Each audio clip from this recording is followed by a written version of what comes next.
Vinhos is a game about making wine in Portugal. Today we're going to be looking at the old Z-Man Games edition.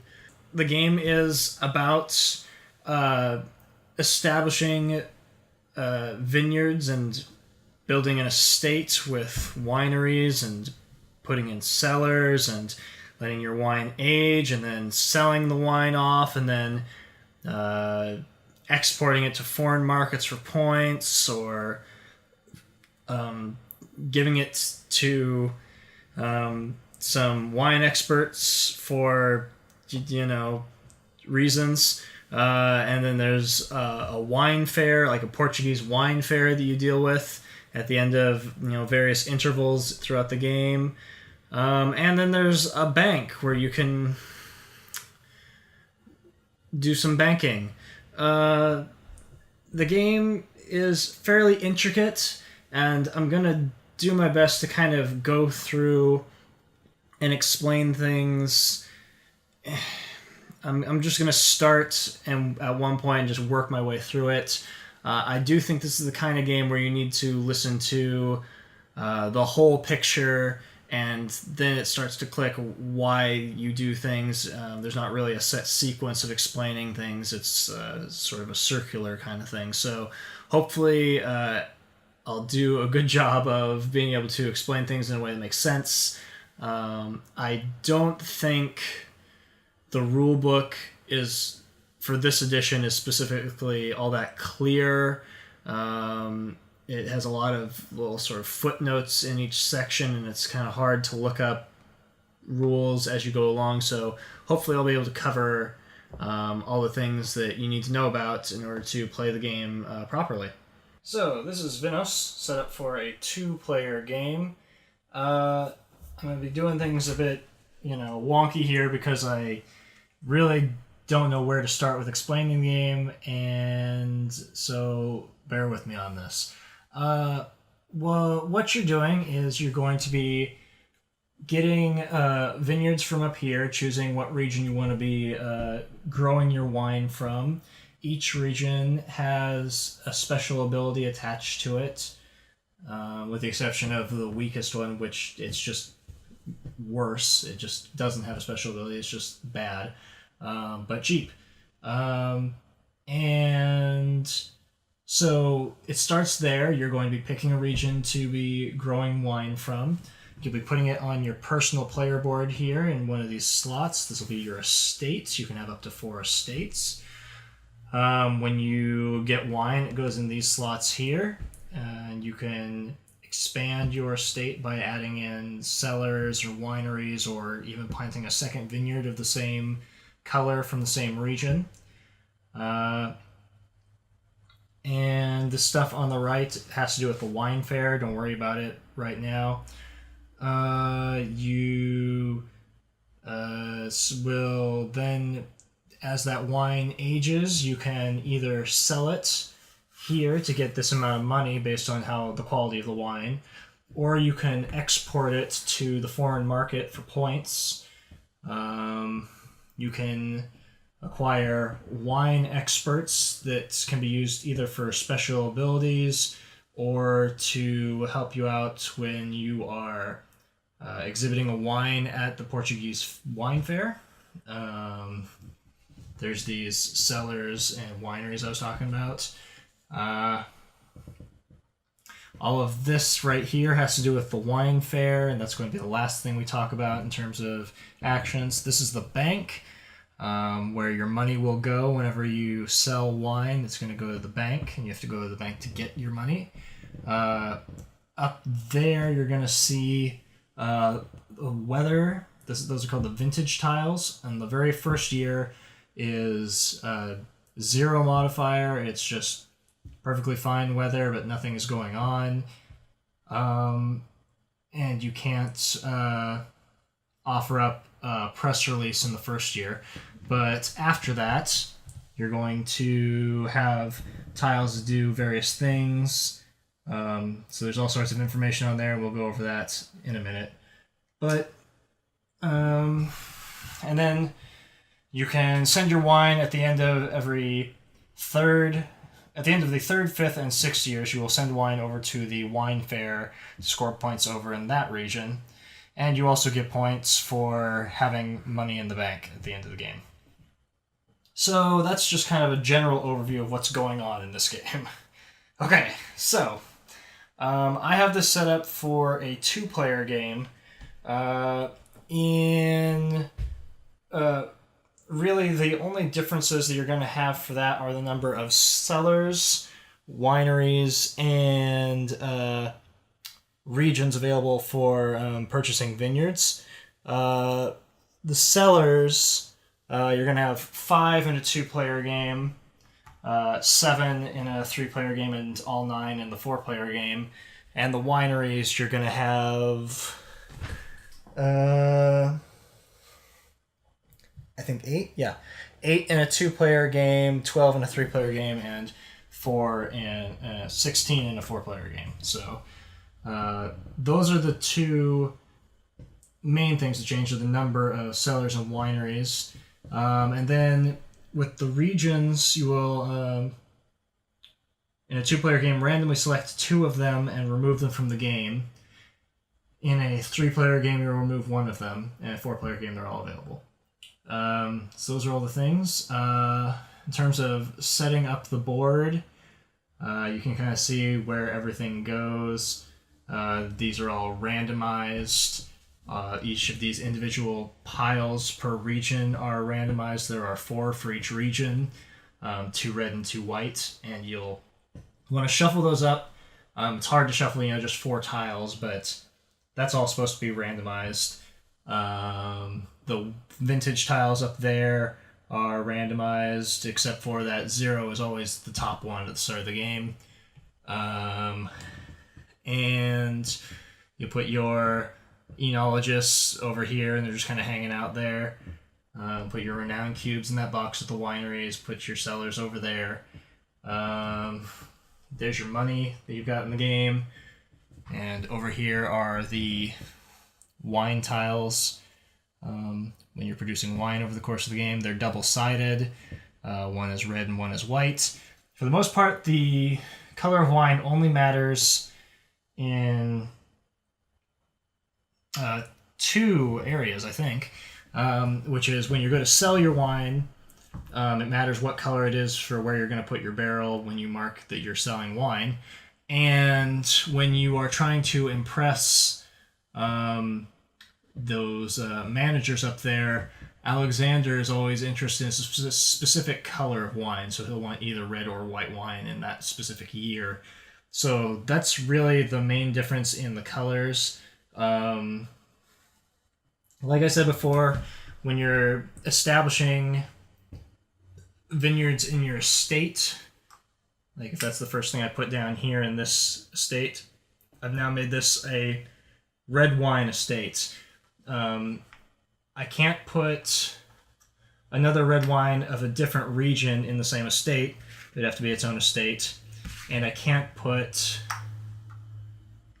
one of the same region but a different color in the same estate. That would also have to be its own estate. But if I did that, that would be perfectly fine. And now this is going to be producing a single level 4 wine. You can see that upper right hand corner, the base is a 2. When it comes time to produce wine, we'll talk about this later, but those 2 become cumulative to make a single, more powerful wine than this one would by itself. So that's how placing vineyards in your estates works. There are multiple ways you can handle deciding on start player, which is this track up here in the middle. The way that we chose to do for our gameplay footage is a variant where you randomly determine start player, and then starting with whoever got the first player, they choose one of their vineyards and put in their estate, and then the other players do that, and then whoever has the lowest number, so like 1, if someone decided to start with a Minho wine, then they would become the start player, and everyone else would get money.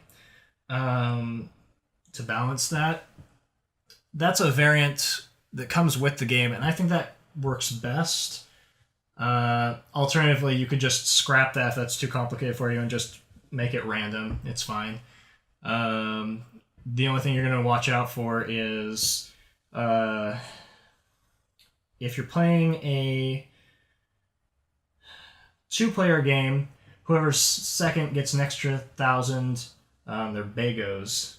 Bagos? They get an extra $1,000 in a 2-player game, whoever's second. In a 3-player game, whoever's last gets an extra $1,000. And in a 4-player game, whoever's third and fourth get an extra $1,000. I think, okay, over here you're going to want to put a disc for everybody's color on the 0 space of the fair track, and these little tokens for sight, smell, taste, and alcohol percentage you're going to want to put at the 0 level of that track. And also you'll want to put a disc out on the scoring track up there at the top. And that should be most things. You're going to put your action pieces here in the center, and you're going to take this tan colored one and put it on the one up here in the upper left corner, showing that you're ready to start the game.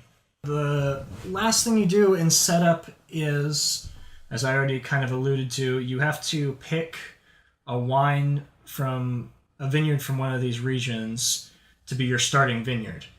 What you'll do in whatever turn order you've decided is you'll pick one of these 8, and you'll pay for it. They all have a cost. These tiles should be flipped so that the cost is up on top.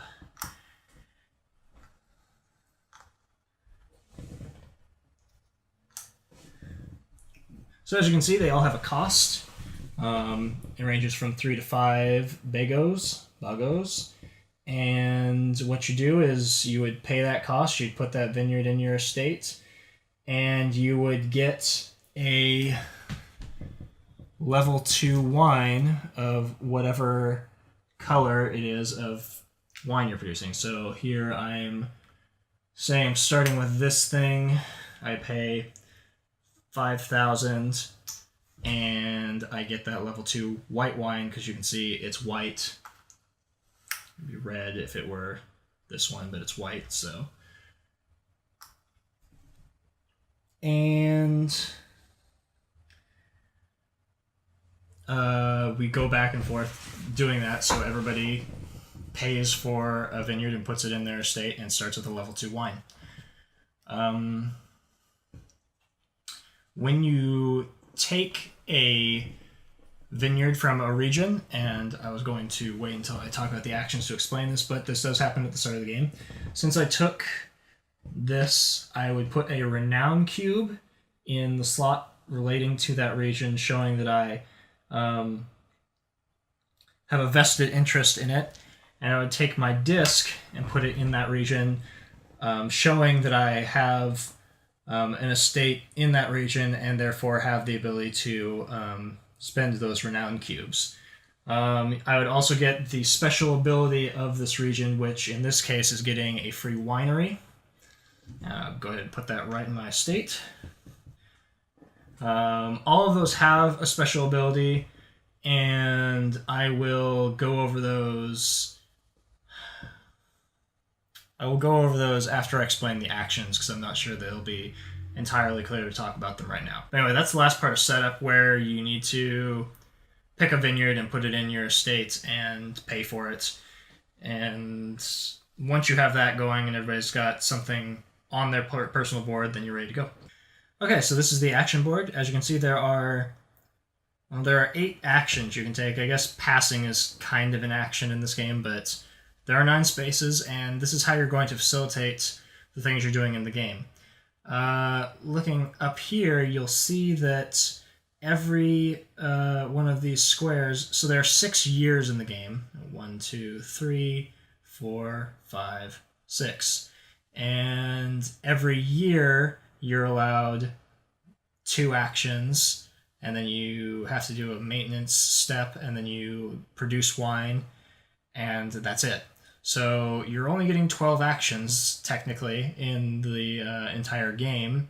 You can get bonus actions by dealing with these individuals up here, but for the most part, your main actions are going to be down here. That means you really need to be carefully considering all the things you're doing over the course of the game. There's a lot of room for planning ahead and making long-term strategies happen. But it's also a game about kind of thinking on your feet and dealing with situations like the weather that changes from year to year. At the end of every, as I mentioned before, at the end of the 3rd, 5th, and 6th years, you'll see this little spot right here that's showing that you have to do a wine fair. And we'll talk about that later, but that sort of is running in the back of your mind, is that at the start of the game you have 3 years to prepare for the wine fair, and then you only have 2 years, and then you only have 1 year to prepare. So the game kind of ramps up, and you have to be mindful of that all the way throughout. Okay, so the way the action board works is anytime you want to take an action, you can go into any adjacent space, and adjacency is anything including diagonal from where you are, and take that action. So if I wanted to come over here, I'd take that action and that'd be fine. If you ever want to go to a non-adjacent space, I would have to pay $1 to go there. And it doesn't really matter where it is. Like if I'm down here and I want to jump up to here, here, or here, it's always just going to cost $1 to do that. You also have to pay an additional dollar if you ever go to a place with a wooden peg in it. You'll have to pay for each wooden peg that's also in that space. So there's a neutral wooden peg that marks the sort of the timer, the game clock.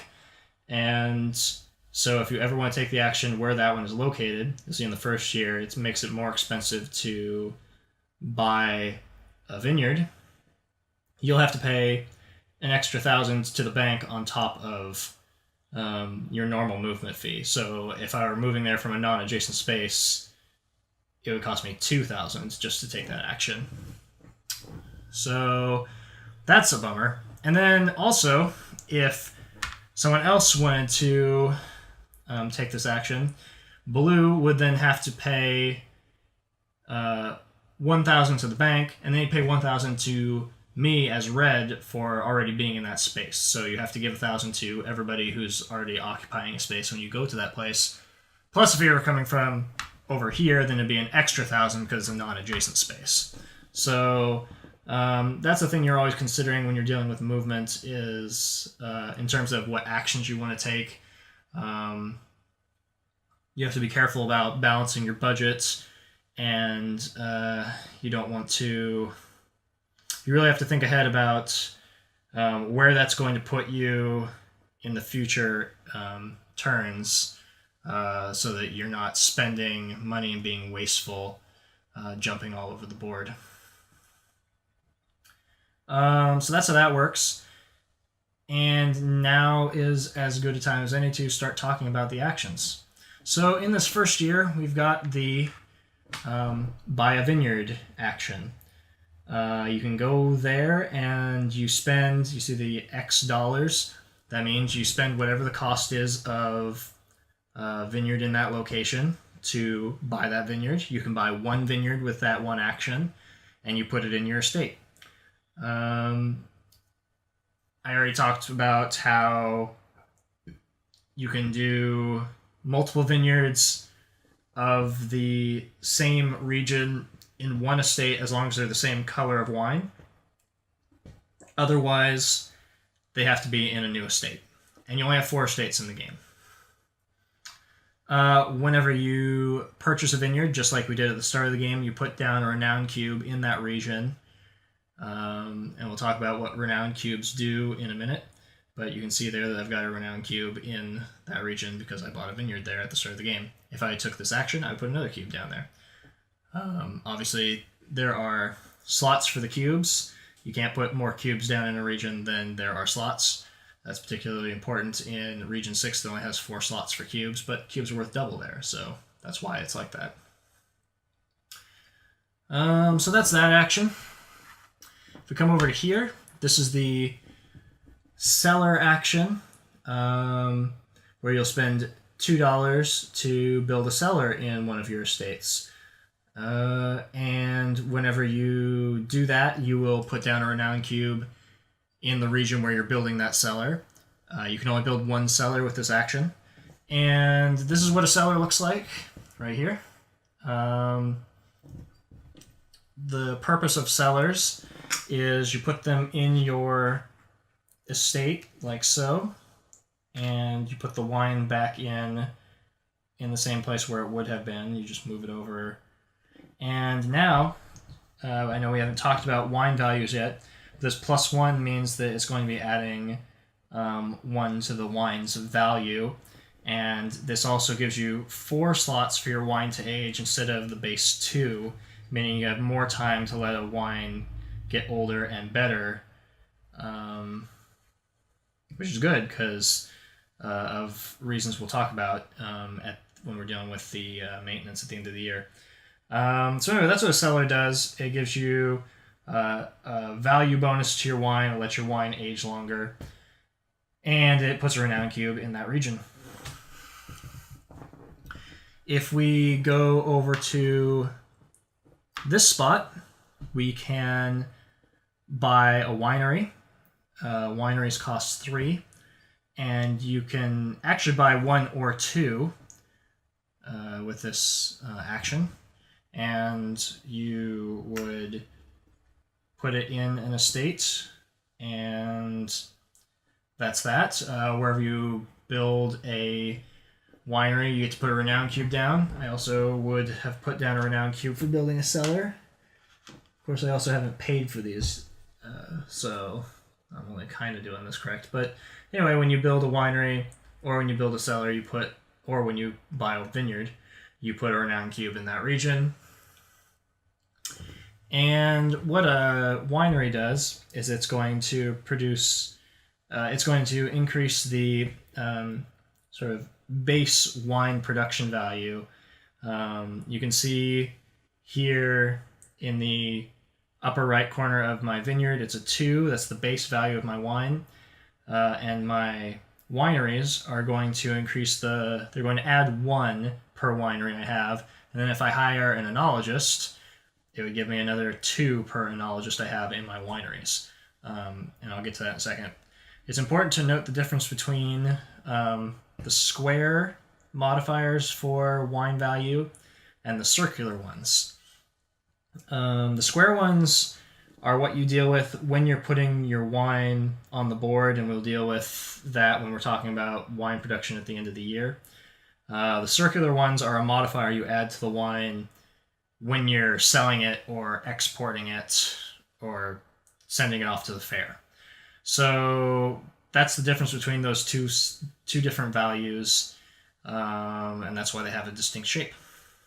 Anyway, right now, if my estate were like this, it would mean that I would be cranking out a base value for white wine at the end of this year, because there's no weather that's affecting it, and then that 4 would go into my cellar, and that +1 would affect it, so it would effectively be a 5 when I go to sell it. But again, we'll talk about that in a minute. So, since I was just kind of explaining it, the next action down is the enologist, where you can hire 1 or 2 enologists. You pay them $1 each, and they go in an empty winery. The enologists are kept right here, and if I'm hiring 2, I'd pay $2,000, and I put them in my wineries. And now you can see that my wineries are doing 2 +1 +2 +1 +2. And that is pretty significant, a difference between cranking out a base value 8 wine and then the normal just level 2 wine, you know? So this is pretty nice. This is kind of what you want to work towards getting going with your estates. The downside with an enologist is that you have to pay them a salary at the end of every year, which is a bummer, and we'll get to that in the maintenance step. But that's what the enologists do, and that's that action. If you come over here, this lets you purchase 1 or 2 character tiles. And what the character tiles are is they represent an ability you can use once per fair season, I guess.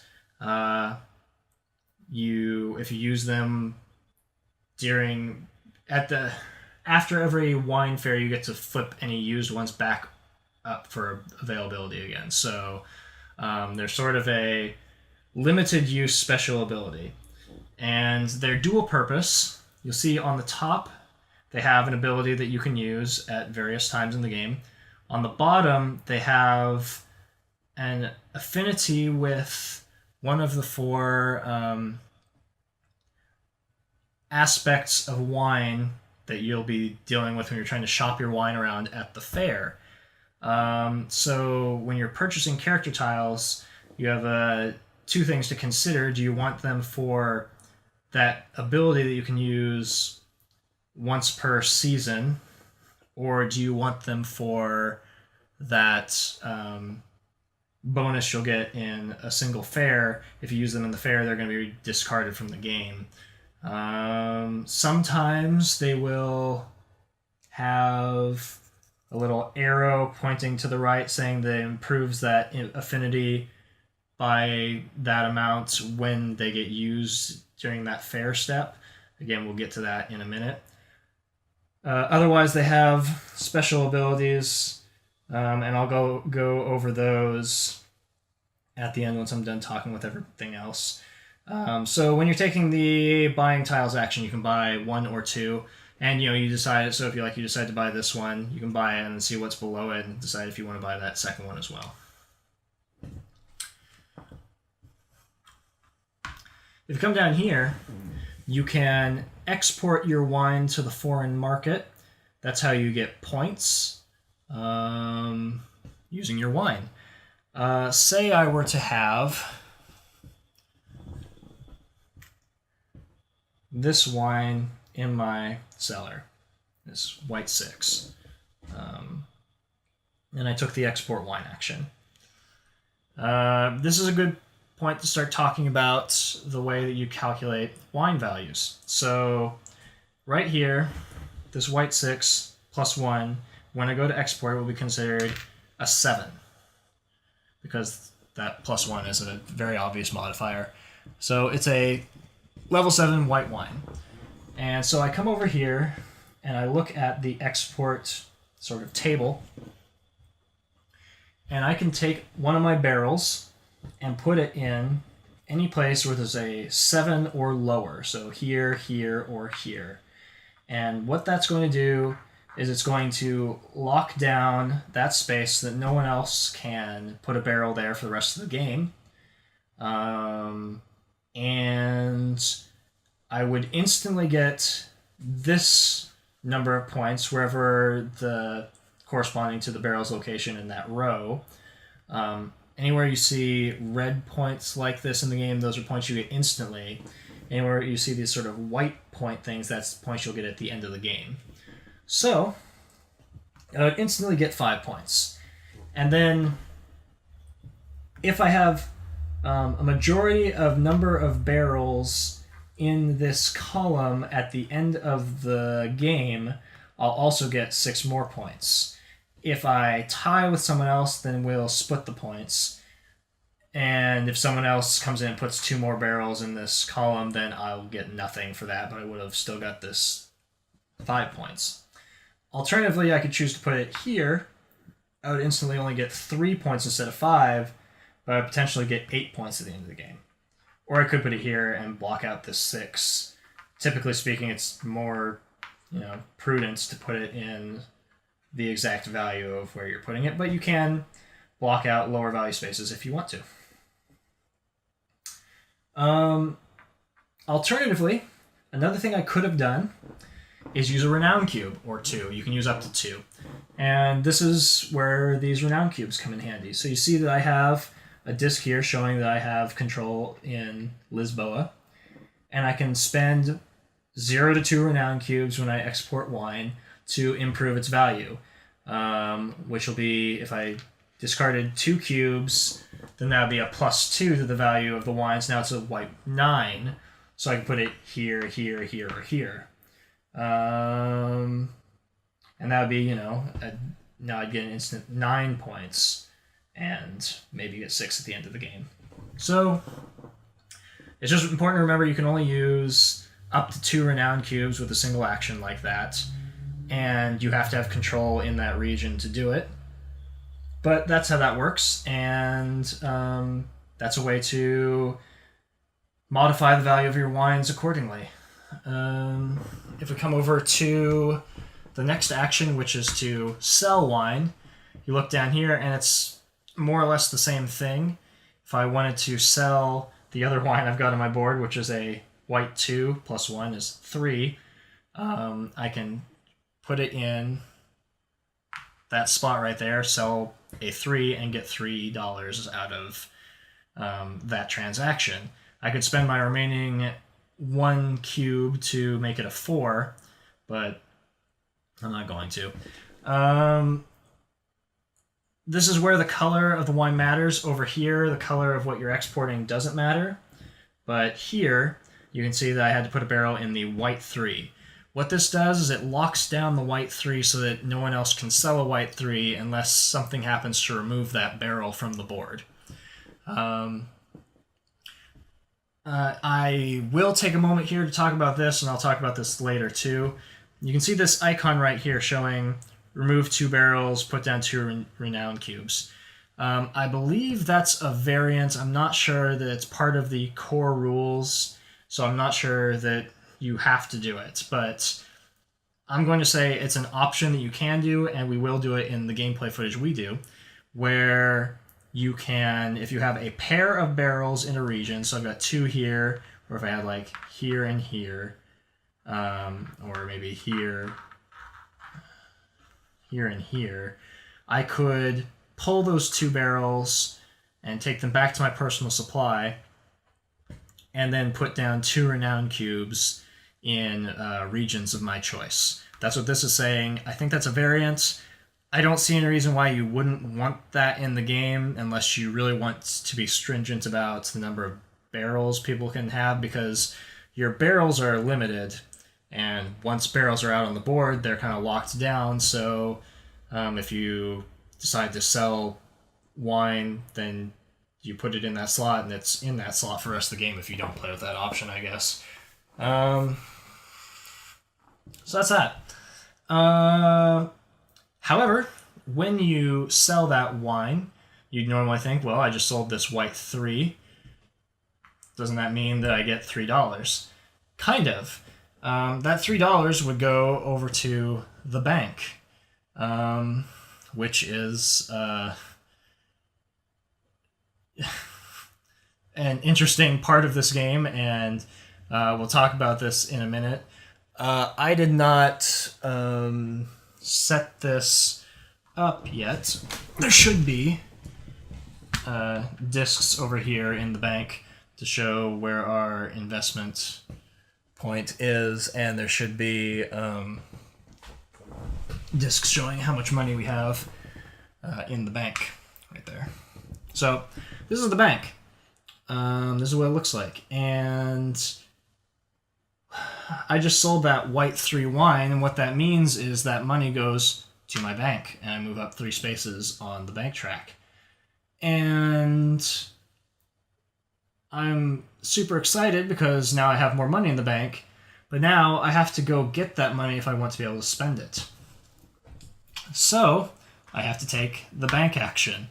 And what you do when you take the bank action is you have the ability to interact with your money that's in the bank in however way you choose. You can withdraw money and move this down as much as you want, or you can put money from your personal supply back into the bank and move it up the track.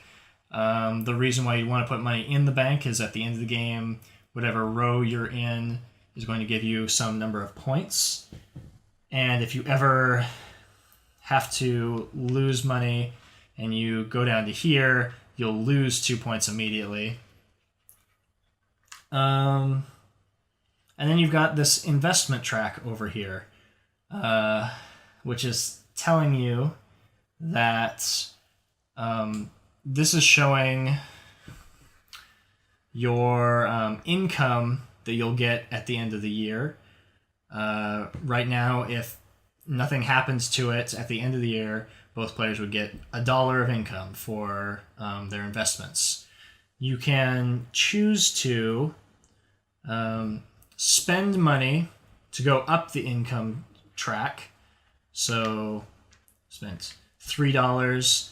Now I'm going to make $2 at the end of every year. If I spend another $4, then I'm going to make $3 at the end of every year, which is nice.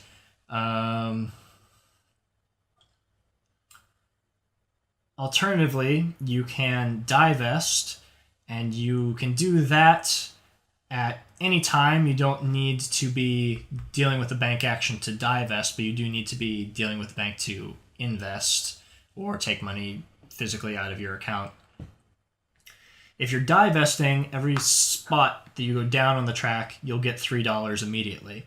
So, you could be up here and you go, I'm going to divest and get $3, $6, $9, $12 out of the bank. But now I have to pay the bank $1 at the end of every year as a result of my, let's say, loans, or come down all the way to here and I'm paying $2 at the end of every year. Plus, there's this down here as a reminder to tell you that when you get to the maintenance step, which is what we're going to talk about now, you see that this starts on the 1. This is where it is. Everybody takes their first action, and it moves over to the 2. Everybody takes their second action. Then it moves down to this B, which is the maintenance step. There are 2 things you deal with on the maintenance point in time. That's when you deal with your investments or loans, I guess.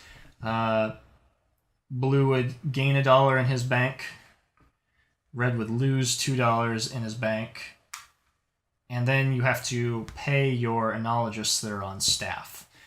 You can see that I have 2 enologists in my wineries, so I'd have to pay each of them $1,000 to keep them on staff. If I don't have that money, then they will just quit, and I'd have to put them back into the supply. You pay that salary also from the account, so I drop down to here, like so.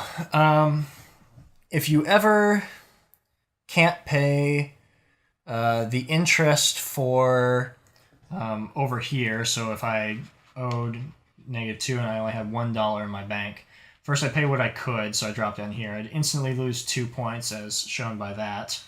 And then I would have to discard a winery from my player board because I, defaulted on my loans or whatever. So, this would happen, and I'd lose that. And if I... The good news there is that happens before the enologist step. The bad news is I still got another enologist, and he'll quit because I have no money in my bank. If I still can't pay the interest for my loans, then I'll have to discard a vineyard of my choice. The rules don't seem to say anything about if you have to have 1 vineyard at all times. So I'm assuming in this situation, if I had no dollars and if I had no wineries, like so, and if it was like this and I had no money in my bank, but still had a loan I had to pay, I would lose my only vineyard, and that would be rough business. I think at that point you could basically just call it, because if you're doing that badly at the game, then you're really not going to be able to recover. I might be wrong on that. it might be perfectly sensible to say that you can never lose your one remaining vineyard, but the rules don't say that. So that may be a sort of house rule situation where you do whatever you think works best. So we've dealt with the 2 actions, we've dealt with maintenance. Now I go on to wine production. This is where you're going to take the base value of your wine, and you're going to look at any modifiers that are on vintage tiles, plus any modifiers that would be like for wineries or wineries with enologists, and you will produce wine. Before that can happen, though, any existing wine you have moves over to the right. This is important because if you didn't have this cellar, and this was sitting here, and you moved into the production stage, and there was no place for this to move, it would go bad, and it's discarded, and you just lost that wine. So you constantly have to be worrying about the wine that's aging. You want to use it before it goes bad, and that's why the cellars are so nice, because they give you more time to deal with that, because they give you 4 slots instead of your base 2. So that's that. In this situation, because I have discarded my wineries and all that, I would produce just a level 2 white wine. However, let's go ahead and look at another weather tile just to show you that the weather could look like this. And this is saying that there's a +1 modifier to wine in this year. So that means that the wine I produce would actually be a level 3 white wine. And then you see that there's a +1 here, so if I went to sell or export this wine, it's actually a level 4 because of that +1 where it's at right now. Now, I can't export a wine unless it is at least value 6, because there's no slots for anything less than a 6, but I could use renown cubes to bump it up to a 6, potentially. That is wine production. You receive 1 wine for every estate you have. So that's where I mentioned before, if you had multiple vineyards in the same region, they produce a single wine, not 2 separate wines. So if I had another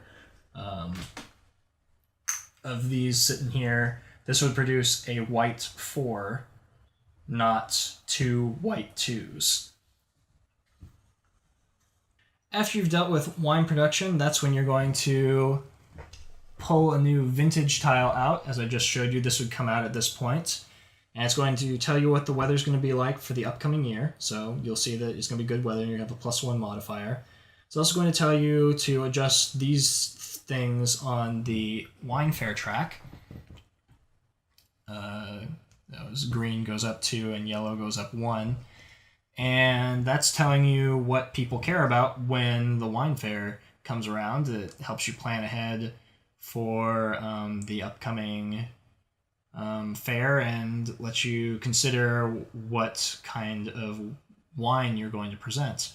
It's also giving you this information up here, which is telling you what these individuals, Alexander, Beatrice, and Constantine, what they are looking for in wine that you submit to the fair. Alexander is always going to want a specific color of wine. Beatrice is always going to want a value or greater of wine, so she wants an 8 or higher. And Constantine is always going to want wine from 4 specific regions, and if it's any of those 4 things, then he'll be excited about it. I'm about to talk about the wine fair and the press release, but that's where this information shows up on this vintage tile. You put it back on top of the stack, and you'd be ready to begin a new year. The only thing I haven't talked about now is passing. You can pass, and part of passing in this game is you can pass and then choose to do a press release for the wine fair, which is the next thing we're going to talk about. You don't have to do a press release when you pass, and you also can choose to pass for the first, since we'd be here right now, you can choose to pass for your first action, and then for your second action, take another action now that you've done something. If you have no means of taking another action, that is the only time when it's acceptable to not move your piece. Otherwise, you are always required to move your piece when you're taking actions. The press release. What is that, you ask? So when you're doing a press release, you're going to pick one of your wines and submit it for the judge's consideration in the Portuguese wine fair. And let's say I want to submit this white 3. What's going to happen is you're going to come over here, and I could, just like when I'm exporting or selling wine, take one of the renown cubes and use it to bump up the value. I'm not going to in this case because it wouldn't do anything. So there's a level 3 white wine. You look here and you see the 3 to 4. That's the value of the wine that I'm submitting. I would take this tile of my color, and it's a 1. This will make sense in a second, and you can see they're double-sided. On the back it's 2, and then there's 0 and 3 and 4. So I take this 1, and we come over to the wine fair. What you're dealing with over here is when you submit a wine to the fair, you could get one of 3 bonuses. You could get $3, you could get a free character tile, or you could get an additional 2 points in the wine fair.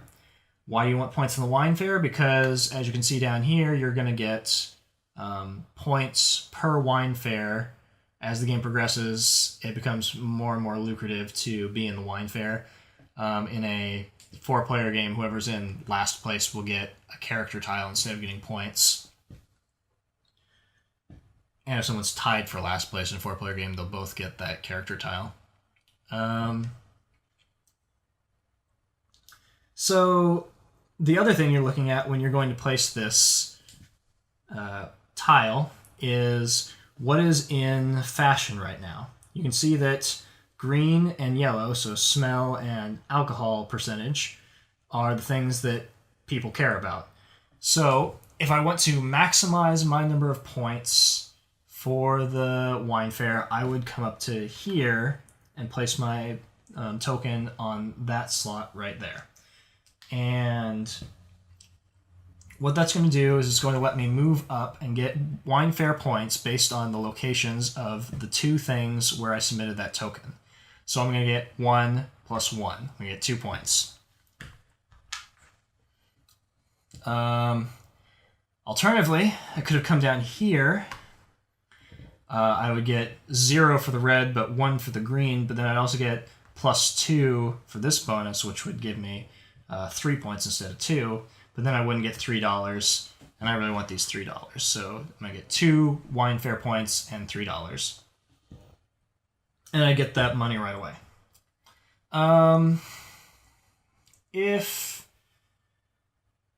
you choose not to participate in the fair, you won't get any points, you won't get any bonuses, but you are not required to submit a wine if you don't want to. I think it's probably not a great idea, but that's, you could do that.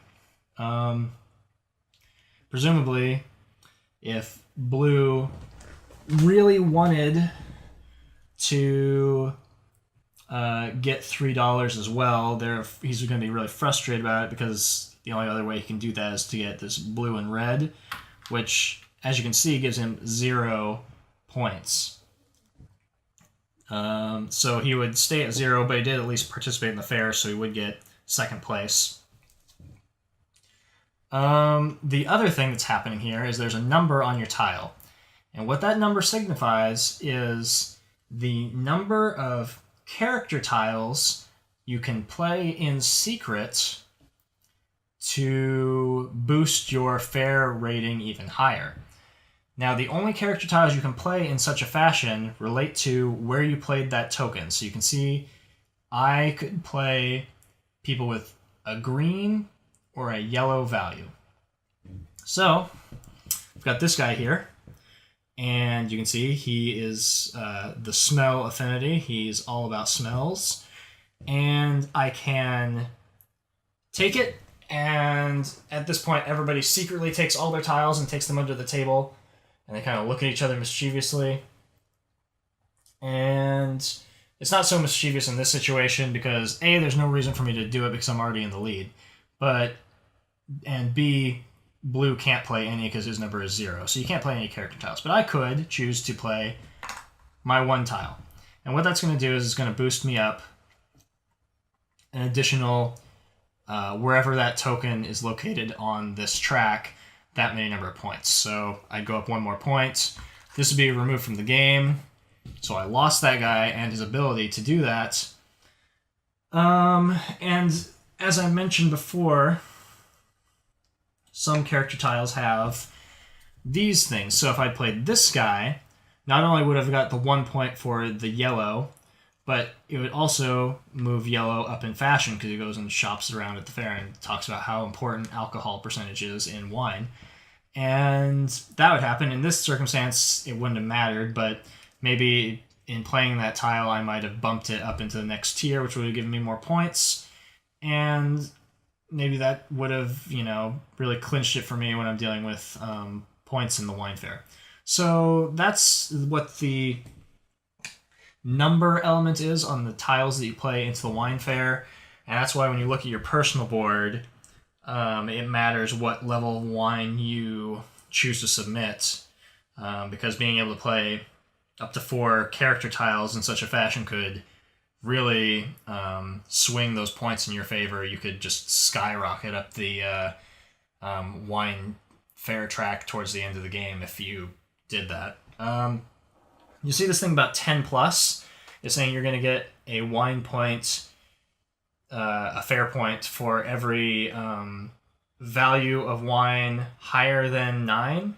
So if I submit like a level 15 wine, then that means I'm going to get 5 points on the fair track on top of getting a 4 that I'll put down and be able to play 4 character tiles.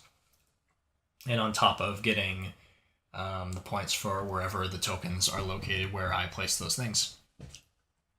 So, like I said, you'll deal with wherever each person is located in the wine fair track at the end of each season. You'll give them those points. These wine fair points do not reset during the game, so it's sort of a cumulative strategy that you're going for. And you want to try to keep up pace, or if it looks like you're never going to catch up, you might abandon the wine fair altogether and just focus on getting points in other ways. Now, one more thing to consider when you are submitting wine to the wine fair, when you're doing a press release, because if I wasn't clear about this, we were talking about the passing here. You do a press release when you pass if you want to, and you can do that early in the season. You can also wait until we get the marker to this point right here, because everybody who has not submitted a press release at that point just before the wine fair then gets an opportunity to do so. So it's in your interest to wait longer so you can see how the vintage tiles are going to affect what people want, because if you see me pull out another one, now green's going to go up 3 more and blue's going to go up 1. So 1, 2, 3, and 1. Now suddenly green is a really big deal, and me, who already played my press release, I already have lost my opportunity to take advantage of that. But now blue, if he waits until we get to this stage to do his press release, he might go here, which is going to give him 4 points because it's a 3 plus 1. So because he went later than me in the year, in the season, in a different year, he got more points because he waited to see where the track was going to go and took advantage of it. So that's a thing you can do, and that's a thing to consider. The other thing to consider is the affinities of these managers up in the upper right corner of the board. You can see that Alexander really wants white wine, Beatrice wants a level 9 or higher, and Constantine wants something from regions 1, 3, 4, or 7. I submitted like a level 3 white wine from region 5. So the only person I'm going to impress in this circumstance is Alexander. If you impress someone when you make a press release, you can choose to take one of your barrels and put it on them. You can impress up to 2 people at a time in this fashion. So if I had a white level 9 wine, I can impress both of them and put both of my barrels down. If it was from region 7 as well, so I impressed all 3, I would only be allowed to put two of my barrels down with that single wine, and I would have to decide how I want to attribute them. The way these managers work in the upper right corner is you can, at any time before or after your action, so it's kind of during the actions phase, you can discard a wine from your personal supply. So if I dump this level 2 white wine and offer it up to one of these managers, and it doesn't matter at that point, after you've impressed them, it doesn't matter what wine you give them, so usually you throw away your junk wine at them. And you can move a barrel over to one of these locations over here. And when you do that, these areas are sort of alternate spaces for the actions that are on the main board. It gives you the ability to get more actions in the game, so that's helpful. These ones here are better versions of the ones on the board because this gives you a character tile for free instead of having to pay for it. This one gives you a $2 discount on a vineyard. This one lets you buy a winery for just $1. And then, those ones are just sell a wine, export a wine, and then move up your investment token in the bank one space. Then these ones over here are for, you've got slots for endgame scoring and instant points. So what happens is if you ever move a barrel, say I want to do this and I move my barrel here, there's no restriction on how many barrels you can have in a single location. So if in the future I wanted to move another barrel to there and do that again, I'm allowed to do that. Another player can move there. There's no restriction on that. They don't have to pay to, deal with movement to that space or anything. There's no restriction on where barrels can be with those first 2 columns. Over here, however, once you move a barrel into one of these positions, it's locked here. And it stays there for the rest of the game, and it's going to give you points based on where it's located. And I'll talk about these things. Example, the one where I've got my barrel here is going to give me 4 points for every enologist I have hired on staff at the end of the game. If I had it in the right slot, I'd get 2 points for every enologist I have hired at the end of the game.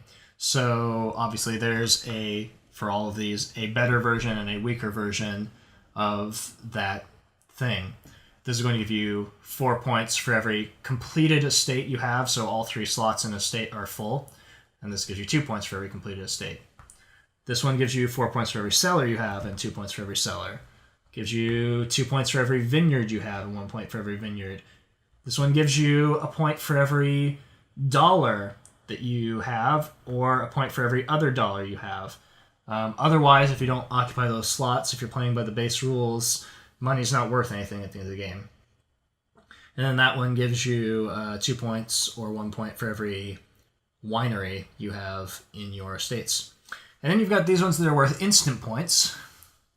This one right here is going to give you, you'll select a region and you'll get a point for every renown cube in that region. This one is going to give you 8 points if you have a complete set of character tiles with all 4 of the affinity symbols on them. And this one will give you point value equal to you would immediately discard a wine and you'd get its value in points. So if I discard like a white 7, I'd get 7 points. That's pretty nice to be able to dump wine off that way, because otherwise wine at the end of the game that you have left over in your estates isn't really worth anything. I'll talk about in-game scoring in a second. But anyway, those are the managers, and that's how you deal with them. Like I mentioned before, you have these character tiles, and you can use them for their abilities.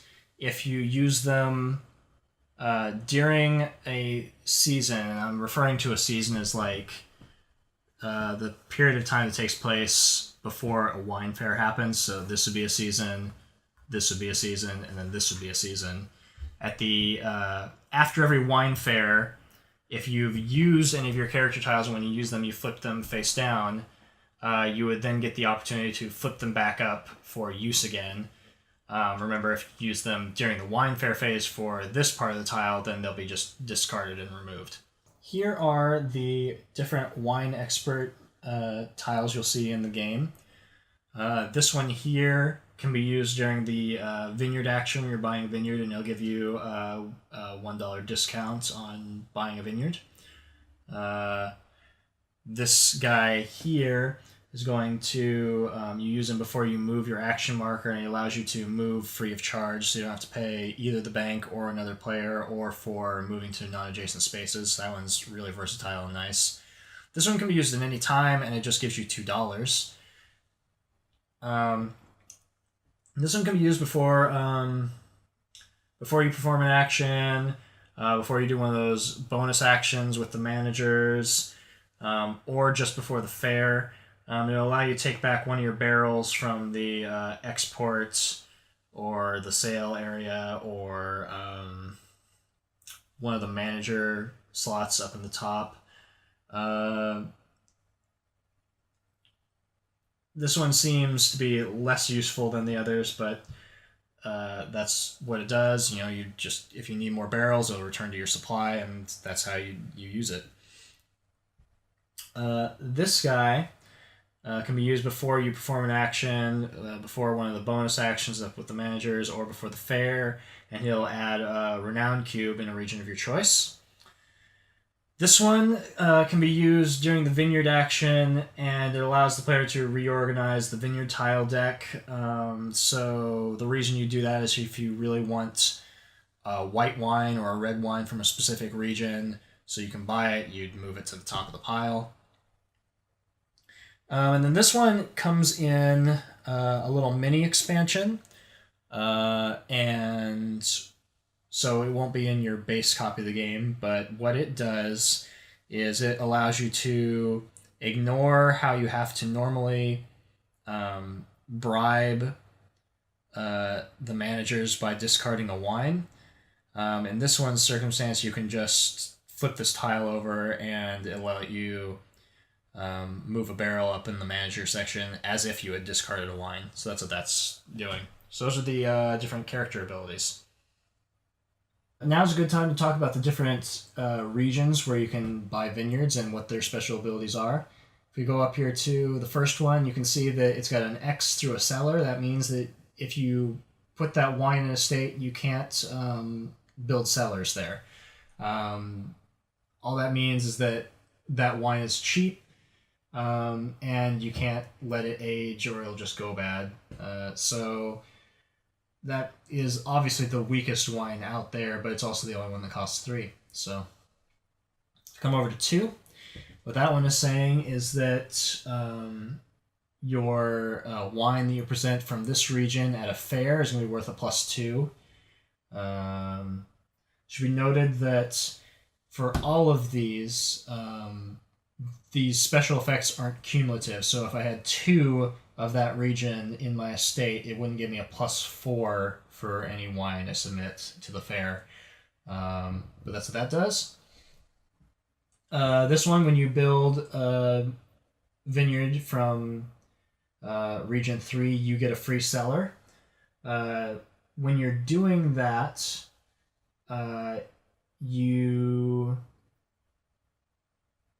don't get to put down a renown cube into that region as you normally would when you buy a cellar, because you're putting down a renown cube for the vineyard, for purchasing a vineyard in that region. So you don't get to put down 2 renown cubes because you're taking a cellar as well.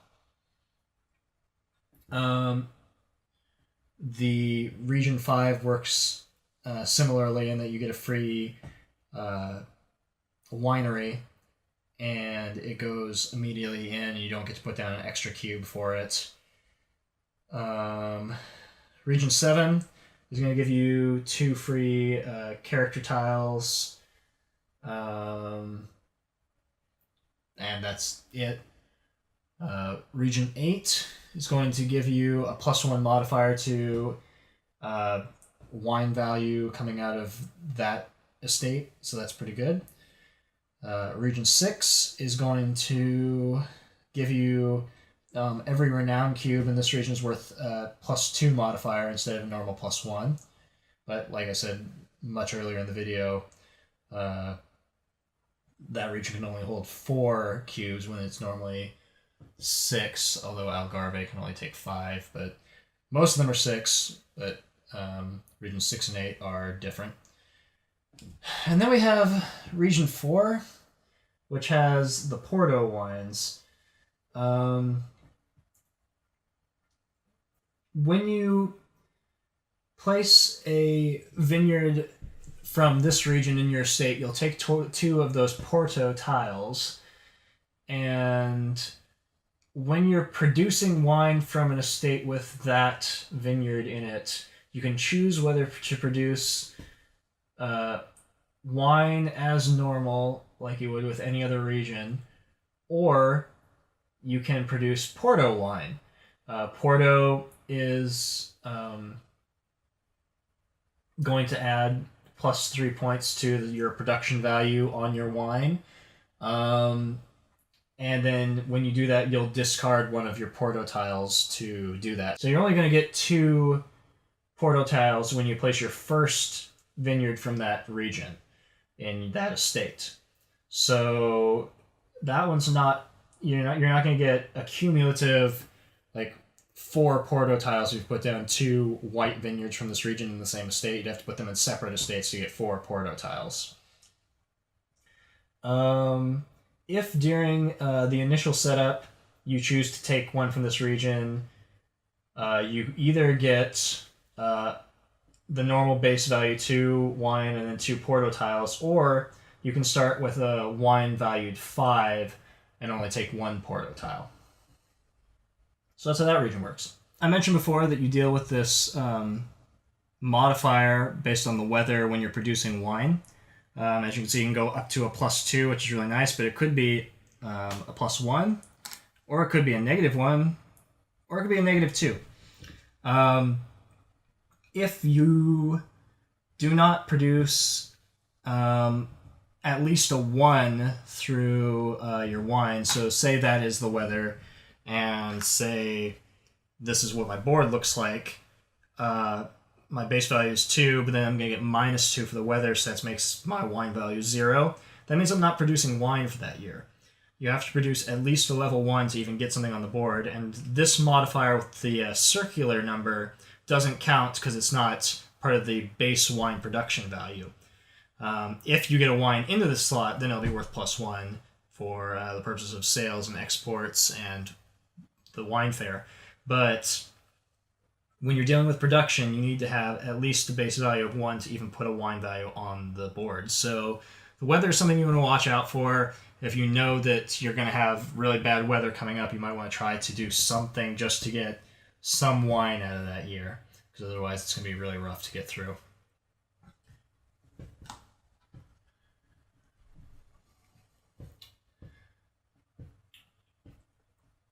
Another thing to mention, whenever you pass, the first thing that's going to happen is you're going to take your marker and move it down to whatever slot you want to have in player order. So if for some reason you want to change the player order to be second, you could do that. And then when you move on to the second year, say if I passed in the first year, you would resolve this like so, Typically, it's more likely that what's going to happen is the person who's in second place is going to choose to become first, and then at the start of the next time they would take a turn, they would become the new start player. You also change player order when you're dealing with the wine fair. At the end of the wine fair, whoever is in last place becomes the new start player, which in this case I'm already start player there. But so that's the thing you want to watch out for too when you're dealing with the wine fair, is that it adjusts player order as well. So that's another thing you're considering when you're playing your wine to the wine fair.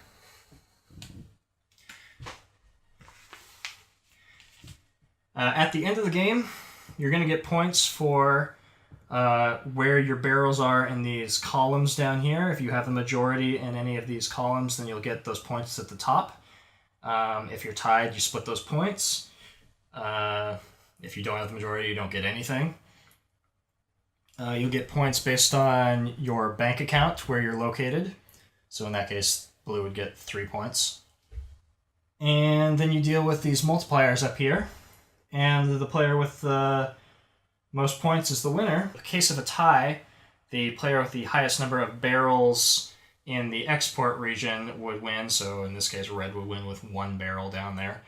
And if you're still tied, the player with the highest amount of money, both in cash and in the bank, would win.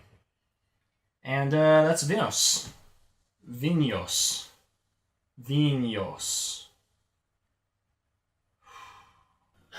So another thing I want to bring up now at this point, before we move on to the gameplay footage, is we're going to be doing a few things differently from what I just explained in our gameplay for a few reasons.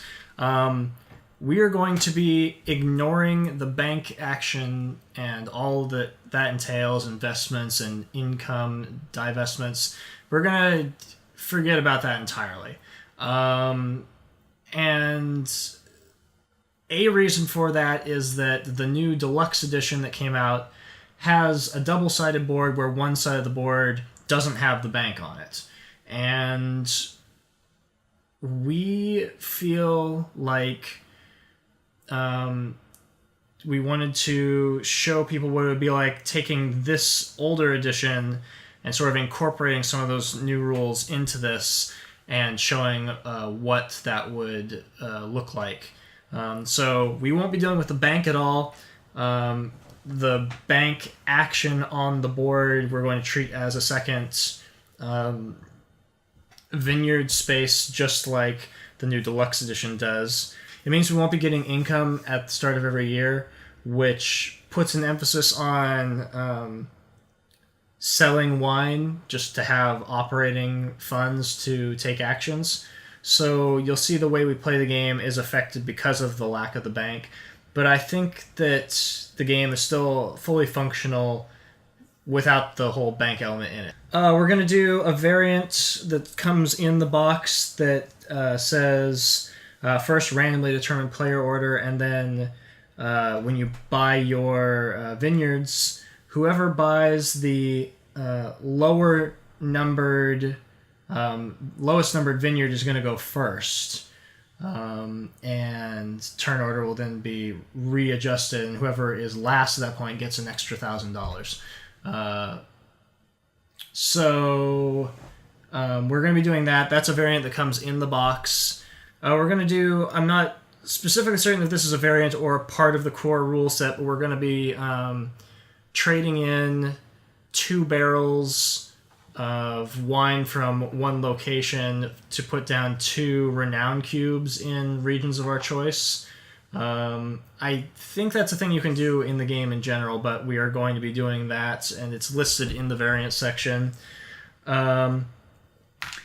Despite this, we are going to be doing a 2-player game, and despite that, we're not going to do the suggested 2-player variant in there where for fair scoring, you do the person who's in the lead gets the first player points, and the second player would get like the third player points. We felt like that was too wide of a gap, and so we're just going to treat it as 1 and 2 like normal and not worry about that, and you'll see that when we're doing the video. Another potential variant that we're not going to do, but we discussed it, was the idea of in the new deluxe edition, you can buy points with your remaining funds and then also trade in any remaining wines you have for half their value rounded down in points.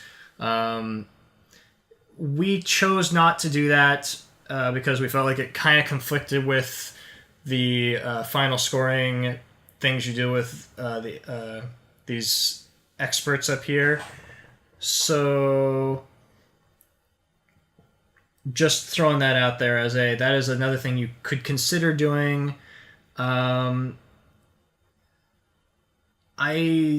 think an argument can be made one way or another for scoring remaining funds as points, but you would have to come up with something to do with this space here that gives you that ability in the game if you chose to do that for everybody. You'd have to make this more valuable, otherwise it's kind of worthless. Likewise, because we're not dealing with the bank, there's a space up here that would let you take a bank action, and since we're not going to be doing that, that space is effectively worthless. But it's not going to matter in our gameplay footage. And I think those are all the things. So I just wanted to make sure that that disclaimer was really obvious, that we are going to be playing the game a little bit differently from what I just explained. And we're doing it intentionally, mostly because we felt like the game would probably play a bit smoother without the bank. And if you are curious about just skipping right on to our final thoughts to see how we felt the game was with and without the bank, feel free to do so. All right, so here's the gameplay footage. Okay, so because you drank wine more recently, we're letting you pick the first That's vineyard. right. So, do you want to double check that your microphone is still recording and hasn't stopped? Okay, so I'm gonna pick first. I'm gonna buy the 8.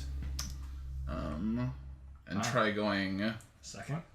Yeah, second, and going that route instead. Okay. Flip that over. Oh, okay. Yeah. Okay. Well, the 8 is pretty good. I could also buy the 8. Put your disc in. Oh yeah, 8 yeah. Thanks. And put a cube there. Yeah.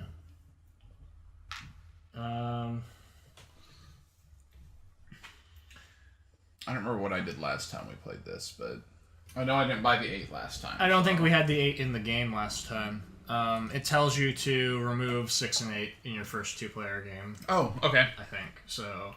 I don't think that's true, because I think you had 6 last time we played, because I remember you spinning cubes. I don't remember what we did because it was like a year ago. Yeah. So. Anyway, yeah. What do you want to buy? Yeah, if it wasn't clear, obviously going. Oh well, I guess you could buy 8, and then I'd still be going first. If it wasn't clear, we don't have regions 1 and 4 in our game because those were randomly removed. Yeah. But I would have probably never bought 4 anyway, so it's fine. I'm gonna regret whatever I do. Probably so. It's the story of Vinhos. I'm gonna go with Lisboa. Ooh. Okay, so you are the first player. That means I get an extra $1, is that right? Yes, and we are playing with the player order variant. And give yourself a 2 wine of whatever color. That's right. Start out. I'm making white wines. You're both making white wines. Great. Yep. It almost never matters. Yeah. It will only matter if we're like competing in the sales track. Yep. Okay. So that means I'm going first. Yep. I am ill prepared for that scenario.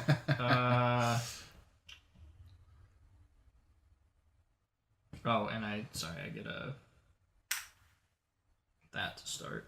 That's my reason why I took that. My first action, like, I'm kind of just making things up as I go, just to be different, because I'm doing like a completely opposite thing from what I did last time I played. Yeah, that's fine. Export. Oh, I thought you were gonna export. Export my 2 wine. I can't. It's literally impossible for me to do that at this moment. I'm gonna go up there. Oh, I haven't paid for my thing yet, so I'm already cheating. Man, you're a bad person. 5, and then 5 bagels. Get $1 back. Yeah. Put down a second winery. Yeah. Just, man. Let's see how this goes. Well, I guess you're going to produce a pretty nice white. And it'll just immediately rain and be terrible and maybe so. Negate my efforts. Thinking about going and buying that other 8 white. If I do, that's 2 +1s, isn't it? So I'd be producing like a base 6. Right? I don't... I think that's true. That's pretty tempting. No. No, they don't stack? The second vineyard in a state never doubles any of the bonuses listed above. Oh, okay. Well, that's less desirable. I mean, you still be cranking out at least a 5. Yeah.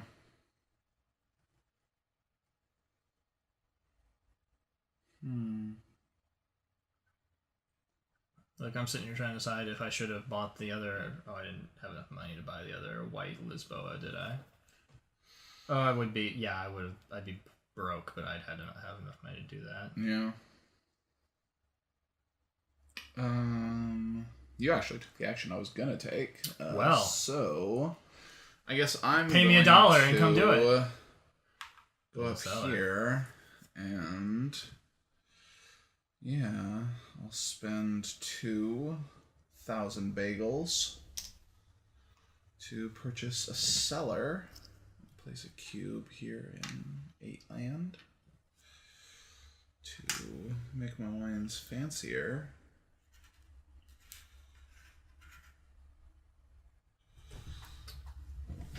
On to action 2. Yeah. Boop. I'll go and spend 3,000 bagels to buy myself a winery.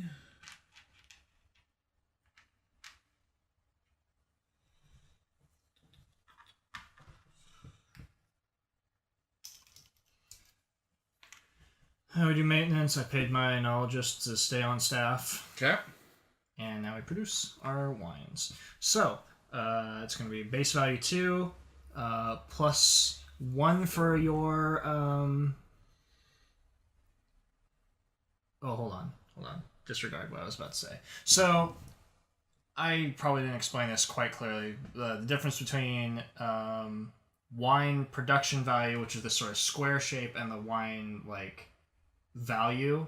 So when you're putting the physical tile on, you're not going to use these modifiers to change it. Those are there as a remember that that's a thing. Oh, okay. So whenever you go to sell or trade, that's when you deal with the circular plus modifiers. 1 and +1. Okay, yeah. Sure. So that's so I have a base 3. Yeah. Whereas see the winery thing is a square shape, so it's not that. So I have a base. First of all, my wine ages.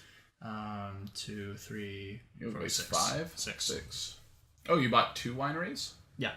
I started with 1 and then I bought a second one. That's right. So I have a base 6 white wine. Okay. Which I'm okay with. Yeah, that's pretty good.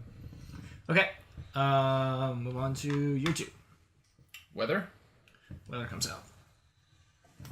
Oh. Good weather is going to be a +1 to our value next time. Green shifts over 2, so people care about how your wine smells and how alcoholic it is. Okay. Alexander wants red. reds, which neither of us can do anything about. Beatrice wants a level 8 or higher. And Constantine wants from regions 1, 2, 3, and 8. 1 doesn't exist in this game. Nobody has 3. Or 2, and then I have 8. You have 8. Well... So I guess I'm making Constantine happy. If you do a press release this year. Yeah. Okay. It doesn't seem too likely. Yeah.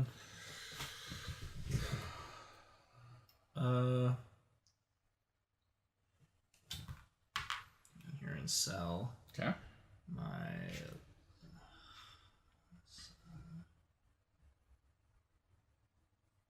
I want to do that?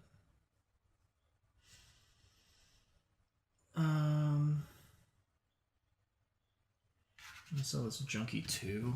And I'm gonna spend one of your cubes cube to make it a so 4. I can sell it, and that makes it a 3. Oh, okay, it's only +1. Yeah. Oh, that's right. The special thing here is that it's +2 instead of +1. So I would get $3 if I do that. If I burn both my cubes, I'll burn both my cubes and get $4 because I need operating cash. Yep. So. Okay. That was a great action right there. I'm going to come down here and shockingly hire a dude with some bagels. Okay. Yeah, thanks. 5,000 spent.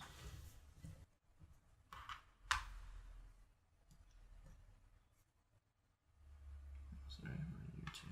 We're part 2. Yeah. Don't forget to put your barrel on 4. Yeah. Okay, so I spent 4,000 to get a red Teo. And do what I suggested earlier and flip these over. Yeah. Okay. I can put it up here. And it's a cube in that region. Puts a disc in that region.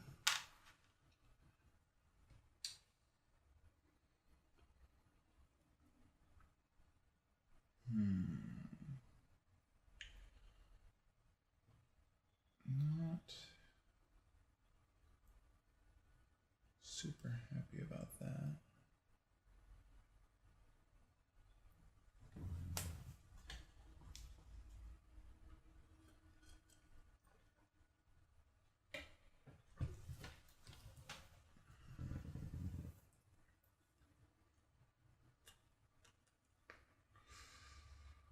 Need money. Mm-hmm.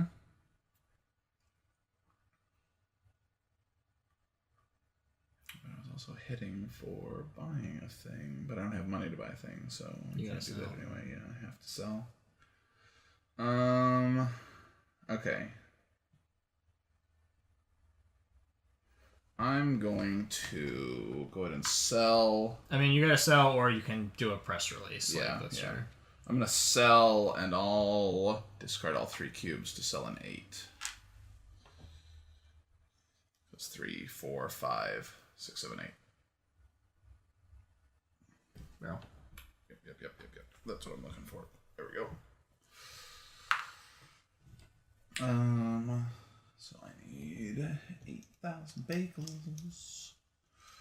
Give me lots of operating cash.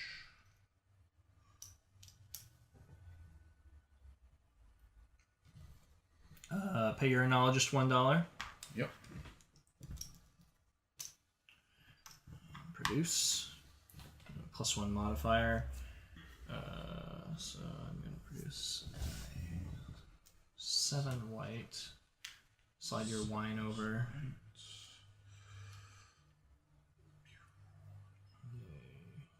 3 red. Yeah.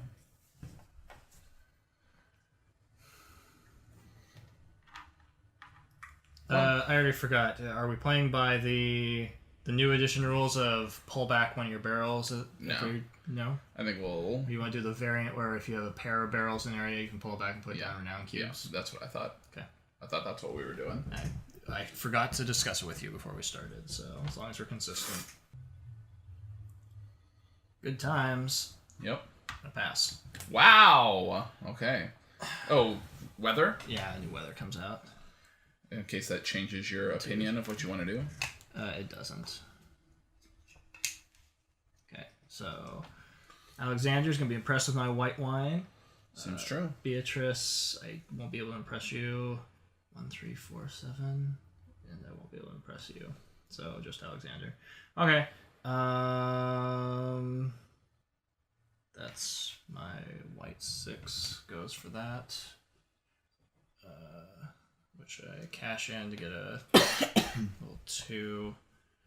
I get to choose.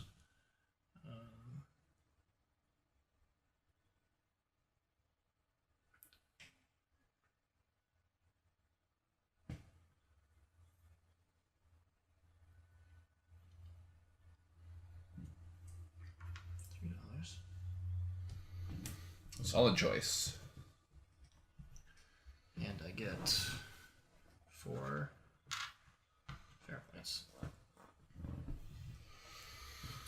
And I impress Alexander, so there's a barrel in Alexander.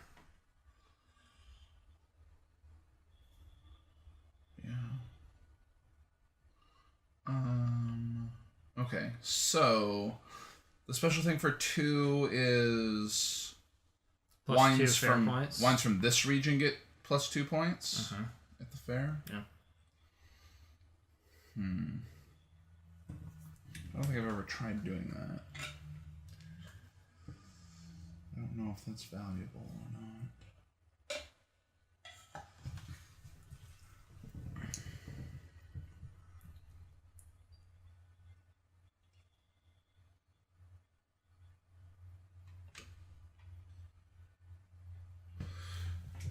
Go ahead and buy and spend 4 and do that.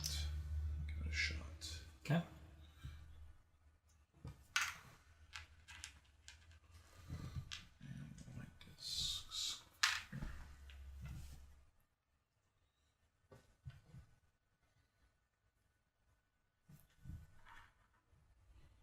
Oh yeah, and you passed already. Well, I can do another action, like... Oh, can you? Yeah.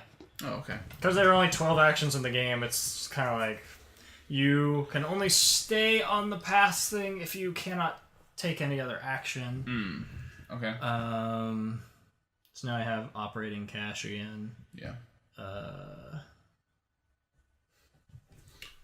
Already almost out of operating cash again. Yeah.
What does the new guy do? Gives me... you can put a renown cube down. And if you used it for its wine expert thing in the fair, red would shift over 1. Shifts red up 1, yeah. Okay. So people would actually care about what the wine tastes like. Yeah. Since right now... Low priority. Right now all they care about is... Does it smell good? Smelling good, yeah. It smells great, but it tastes like gasoline. So I bought this guy. I could use him. I can use him at any time. I'm gonna just wait, and maybe I'll take $2 before the wine fair. Who knows? So Okay. I have him. Okay. All right, that's you.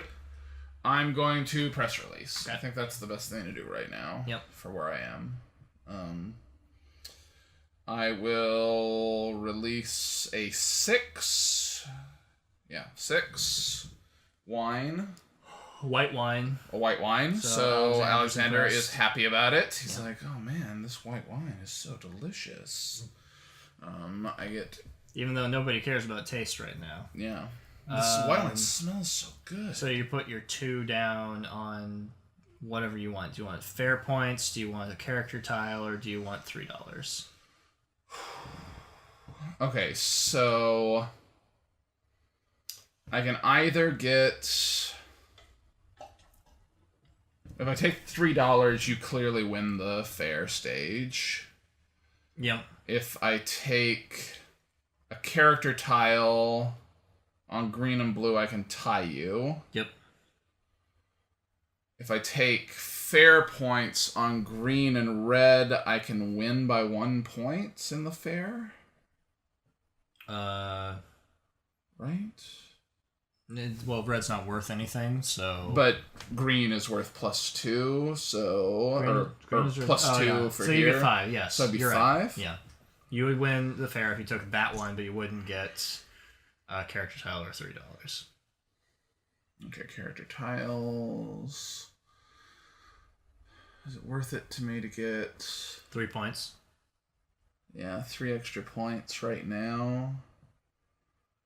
Or have... I think I'd rather get the character tile. Okay. I'll take the one that gives me renown cubes. Yeah. Oh, wait, we're not quite at the fair yet. Oh, okay. First, we gotta pay our guys, like our enologists. Oh, yeah, okay. So there's 1,000 bagels. And now we produce wine. Ooh, that's true. Okay. So let's see these. Oh, now I'm actually going to have a 2, 4? Yeah, 4. Nice tasty 4 red. That's pretty good. Let's see.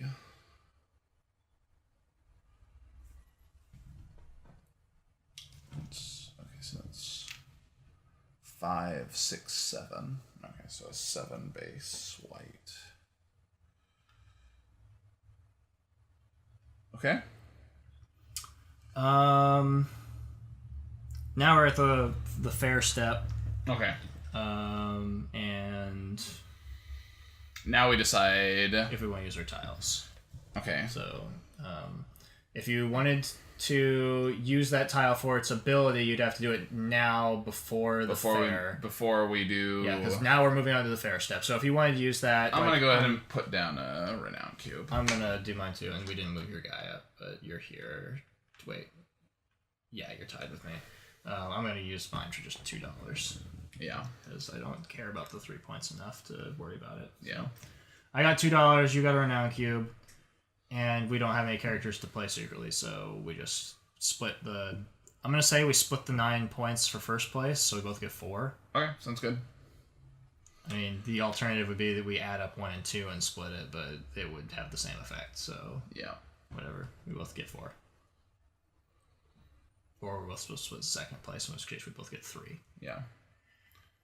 So I don't know. I'm actually not sure what you're supposed to do in case... Or we're supposed to add them up and split them, and then we both get...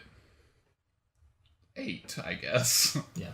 Whatever. Doesn't matter. We would both be in the same place. 7 yeah. in that case. Like, who knows? Yeah. It doesn't matter. Okay, so... a new weather tile comes out. Yeah. Weather -1. Oh, great. People care more about alcohol percentage. Oh, yeah. Taste. Wine that'll mess you up. Since we were tied on the fair track, player order doesn't change. We take back our things. Thanks. If you had been further back, you would become first player order. Okay. At that point. I'll try. And then that's the start of a new shorter year. Yeah. Well, no, it's not a shorter year. Like, this is year 4. Yeah, but it's only... It's not... This is not a year. This is a year. Oh, okay. This is a... I don't know. A fair season. A fair season. Whatever. Just a new shorter fair season. Yeah. I'm gonna... sell. Okay.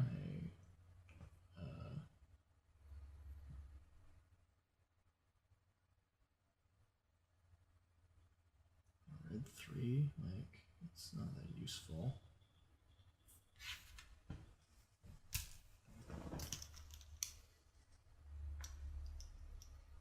But she'll have a pair of barrels. Uh-huh. Yeah, That's pretty good. Always a nice thing. Oh, you get your guy back at the start of this season. Oh, yeah, that's right. I'm going to go ahead and build another cellar for 2,000 bagels. So I'll place a cube here.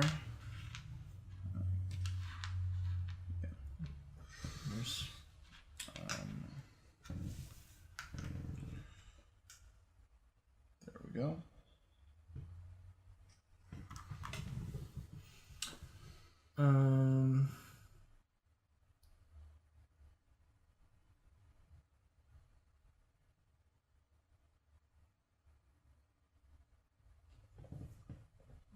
this. Export. Export this 7.1. All right. So you immediately get 6 points. I immediately get 5 points. 5? It's the red one. Oh, yeah, you're right. I'm still on 4. You're at 9. What do I want to do? Oh, what do those guys do? Let's see. Search through a stack of tiles, right? Yeah, you get to pick which terrible. one. Well, I mean, like if you're trying to get multiples of the same vineyard in your estate. Yeah. Don't have to pay for movement, which is pretty good. I'd have to spend extra. You would have to pay to go there. Yes, you'd be taxed to go buy experts. Don't forget, you can be doing Alexander by discarding wine. Yeah. Which it's not in my best interest to do that at the moment.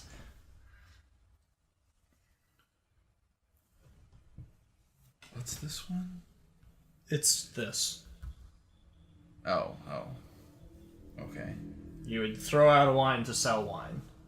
Okay. Nonsense. So you throw out a cheap level 1 wine. Yeah. So you can sell your good wine. Yeah. I can't afford to do anything. You can afford to pass. Yeah. You can jump over to the sell a wine spot. Yeah. I mean, you could afford to come grab that, and then you could afford to come grab that, and then get the not pay to move thing. In the future, yeah. Yeah. What's the blue guy that's here? That's the you don't have to discard a wine to use the people's ability. That's pretty decent. That might be worthwhile. Doing that once a year? No, once a wine season. So you'd be getting to do it twice, yeah. or one time and then discarding him. Yeah.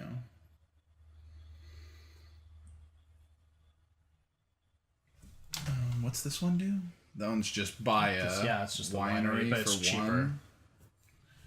That's pretty decent, buying a winery for 1. But I also have to have money at the end of this. You don't want your enologist to... Yeah. So get up I and need leave. to have money.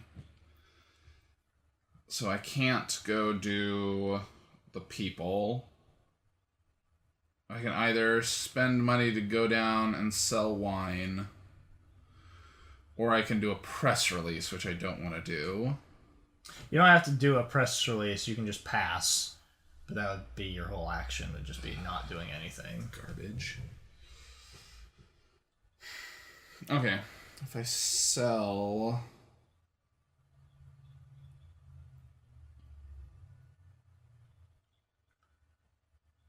Okay, I'm gonna spend what, 1,000 to move. Mm-hmm. Sell. I'll sell this 7, 8. I'll sell this 8. You got a barrel on the 8. And I'll discard a cube to make it a 9. Okay. Give me a barrel. So I sell a 9 white for 9,000 bagels. Okay. I think that was the only option I had. Okay. Pay our guys. Yeah. Produce wine. -1. Wine shifts over. So Oh, I take my 2 barrels back. only if you want to. To put down 2 renown cubes. To put down renown cubes? Yeah. Yeah. Only if you want to. Yeah, I'll do that. Okay. Thanks. Guess do the same. There's no reason to keep 3 and 4 locked up, so. And they can be in any region you want. Which, they're gonna be in your 2 regions, but Yeah. like let's see. So it's a -1 this year. So that means I'm producing a base 4 white. And a base 1 red. Ooh, fancy.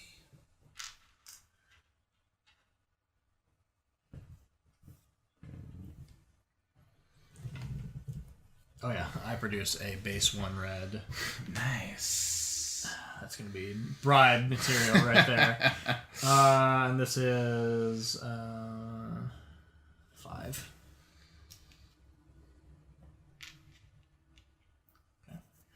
Okay. Weather tile. Still -1. Yep. Crappy weather. 3, 1, 2. Oh, taste matters. Beatrice that's like the easiest it's going to be to impress her. Yeah. You do a press release this year. Yeah. I mean, we're gonna do. We're gonna do a press release this year, no matter what we. Or just don't. Like, I guess you don't have to, and then you don't participate in the fair. Like, it just happens automatically, right? No, you can choose to not make a press release. Well, I mean, like, you don't. If you don't go here, it just happens before this fair phase. Yeah. That's a thing that it's kind of unclear in the rules. Is like the thing about playing character tiles to boost your thing happens like during the wine fair, but like the press release happens when you do a press release. So presumably you have the ability to like do this later during the wine fair, even if you did a press release early. But it's not 100% like that's how this works. I mean, that's the common sense way to look at it. But okay. Well, I've got some spending money. We paid our guys. Yep. We produced wine. We had the weather. So yeah, you're taking actions.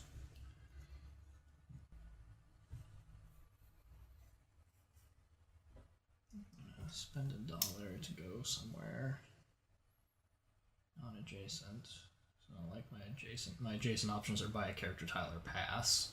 Yeah. Or pay me money. That's never an option. I'm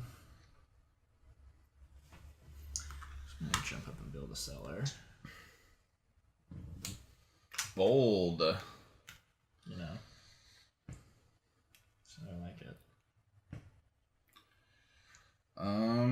Plus me 2, plus I'll put down a cube in that region. Which is... let's build.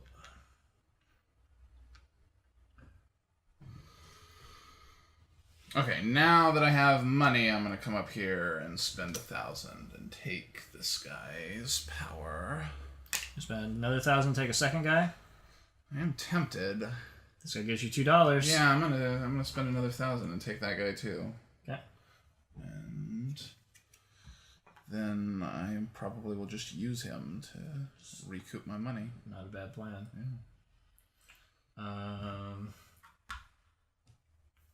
Oh, but I almost have a set too. I just need a green one. And then you need to impress Beatrice. Yeah.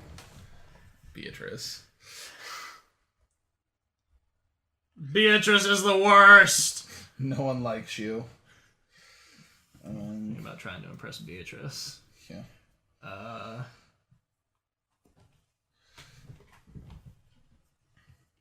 Second action.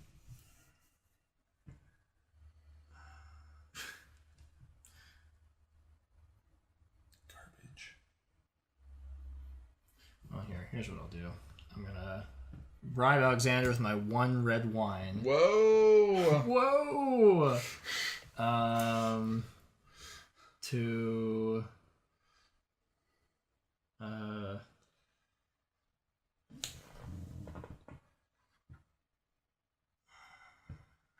move that over and lock down 4 points.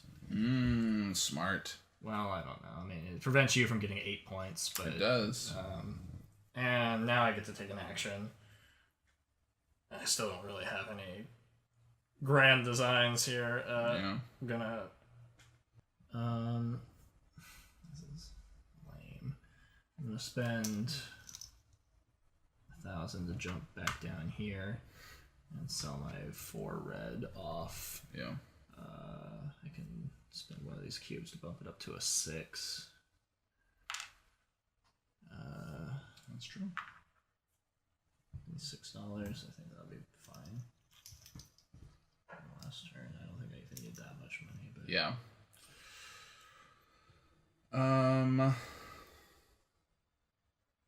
I mean, hold on. That's fine. Instead of doing that, if I came down to export, I could export it instead. It's true. Then I'd have no money for the last turn. But points, like, okay, yeah. Let's instead of that, I'm going over here. Okay. It's discard your wine, which was a 6. So it's a 6, or I could dump another one and turn it into an 8. Okay. So give me 5 points. Okay.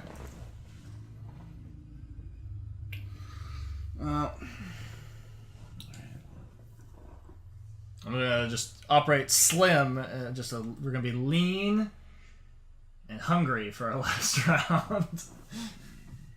We're gonna gasp across the finish line.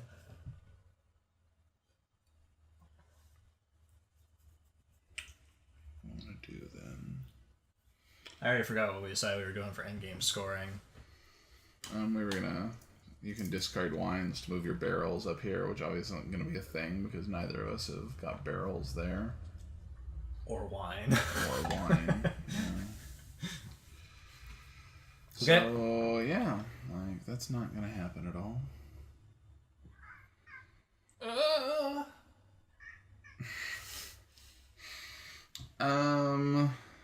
Crap. I was gonna go export.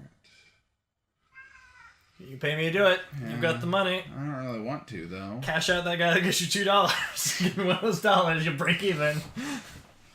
I could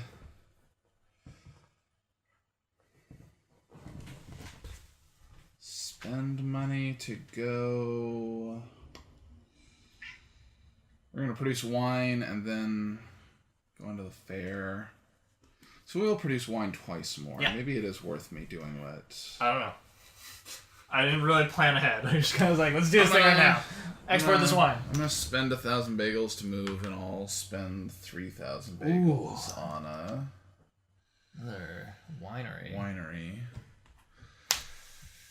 Where do you put that winery? I think I'm gonna put it on my red.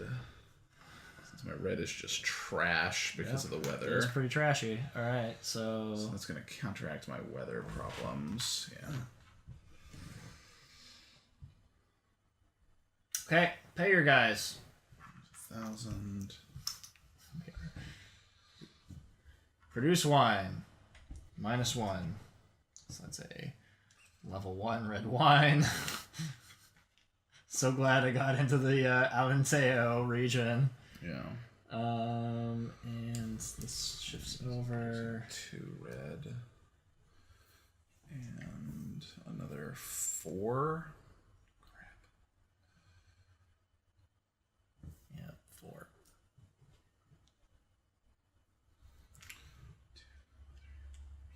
Yep, down to 4. This junk wine because the weather's crap. Weather? Is that it? You already adjusted the things? We haven't had a new tile yet because we haven't done the wine fair yet. Yeah. That hasn't happened, so we're still there. No, we're still there. Oh, okay. Press release. Yeah. Starting with me. Yep. Think about giving up my red 1. See how they feel about the Alexandra will be impressed. Alexandra will be happy about it, yeah. And Constantine will not be into it. Oh no, he would be. I could impress Constantine with my level 1 wine, and I think that might just happen. Well, I'm gonna spend this guy and get $2. Wait. Is there any reason for me to hold on to this? Like, I'll go up 5. You can clearly play all of those guys, but like I could hold on to it to like even give you the threat of making you play one of your guys. Do I need $2? That's really the question. Like, what am I doing on my last turn?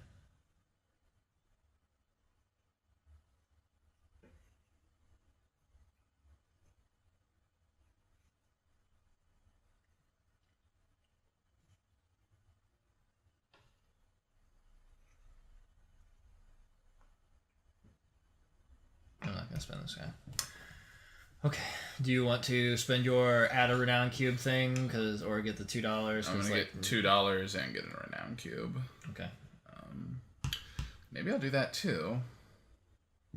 You can do that. You would have had to do that like as a part of it because you do it before or after an action. Oh, but I mean, like, you were the last person to go, so you could say that before, as long as you don't throw away one of the wines you just produced, then it's fine. Like, you'd have to back. Well, I don't throw away a wine. Well, that's true, but like, okay. As long as you don't like realize, like, because you can't interact with this and have the wine that you wouldn't have had. Just got improved. Sure, Yeah. I see what you're saying. Okay, so I'm taking that. I'm putting down a renown cube. And then... Remember, you can only spend 2 renown cubes at a time. At a time? Yeah. Didn't you just spend 3 to make your wine? No. I spent 2 of these that are worth 2 each. Yeah, okay, that's fine. If I spend him, I could spend an extra 1 to put down another winery, and then that would make these wines that I just produced better. It's true. Or you could move it over to get one of those scoring things. Let's see.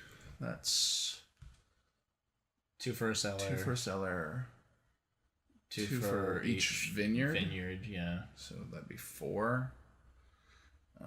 So 4 or discarding a wine, points, which so isn't get, great. Well, you get like 7 points. It would be 8, 9 for my best wine.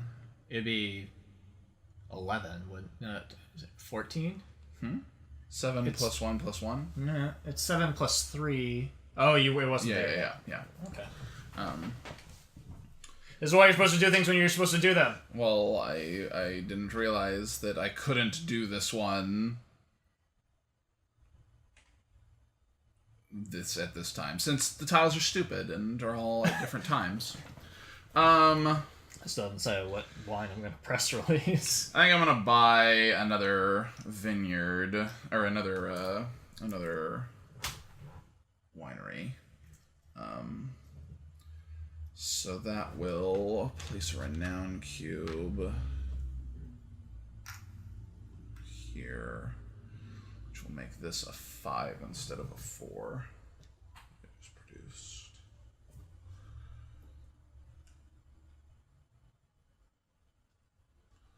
Since the weather is uncooperative. Well, or at least I'm going to spend this guy and get $2. I'm going to release my press release 1 red wine. Gives me a 0 to put somewhere, which is going to be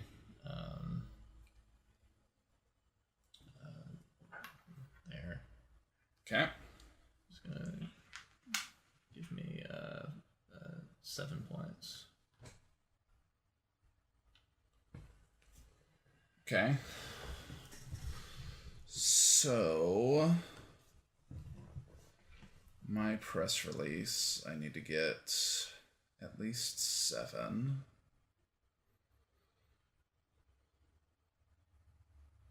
You can't. Well, you can't. I can quite easily get 7. Oh, you have the region that because gives you you have plus 2. bonuses. Yeah. Yeah. So without breaking a sweat, I'm going to get 7. Okay, let's just keep it in check there. I think you're so good. I am pretty good at making wine. I just got 7 points with a level 1 red wine. Okay, it is the absolute bare minimum box wine. That would be with my bare minimum boxed wine of 1. I'm feeling pretty good about myself throwing away that wine and getting 7 fair points. I didn't have to bribe any judges or anything.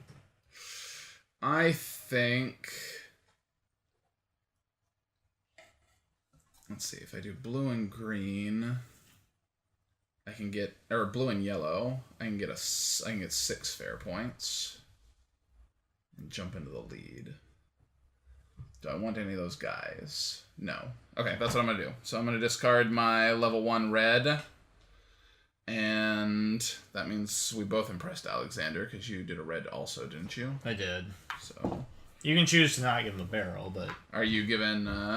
Constantine? Sure, I'll give him a barrel. Because you were in that region, right? Yeah. Oh, Beatrice! Oh, I could have impressed you! I know, you thought about it. What am I doing? I know, I was surprised when you decided not to. I should have. Okay, well. Okay, so yeah, I'm gonna discard this level 0 fair wine down here and go up to 6 because of my +2 on fair points. So you're 1 behind me. 1 ahead, right? You're at 4 right now. Oh, no, 6 is 7. Gonna be 10, yeah. I'm at 4 right now. Okay, so I have to spend at least 1 renown. Oh, I was gonna spend 2 renown cubes. That's why I put renown cubes down here. Okay, so that makes this. That'll put you at 12. At 12? Yeah. Okay. Am I right? I don't know. Well, no. Like, all that would do is make your ability to play character tiles to improve yourself, but you used your character tiles, so... Huh? It wouldn't, like, increasing the renown won't change your, like, fair value. It's going to change your... It increases the level of your wine, right? It increases the level of your wine so you can play characters on it. It doesn't affect this. This is based on where these are. So all you're modifying is this value. Not this value? No, that's not... You don't move up 3 or 4 spaces. You move... The number of spaces correspond to the values of where you placed your thing over here. So I chose green and red because that gave me 3 and 2. Yeah, but your renown cubes don't change what the level of your wine is? They'll change the level of your wine for, like, impressing Beatrice. Yeah, which gives you more fair points. No. When your wine is a higher level. No, it doesn't. That's why you hold on to the character tiles to play them at the fair. Like, otherwise they're pointless. Okay. So renown cubes don't do anything? Like, they're completely worthless to have for this? They increase the value of your wine for exports and selling. Like, how does that not do the same thing here for increasing the value of your wine? You increase the value in terms of, like, you can impress more wine experts with it. And if you go 10+, then it gives you fair points.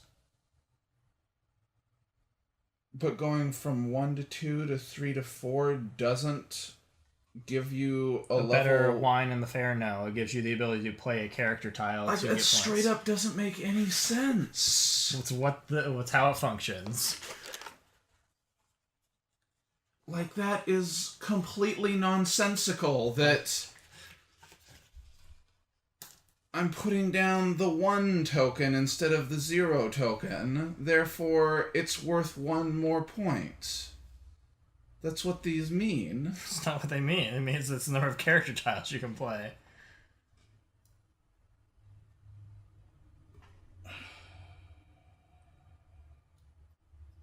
This isn't a base value?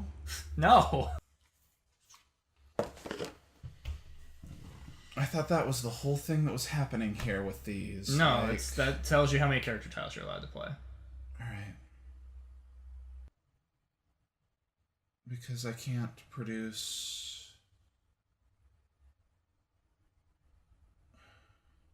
Okay. How did you do 7 then? Okay, because you had 5 plus 2. Yeah. Okay. I discard a 3. Okay. Give you a 1 tile.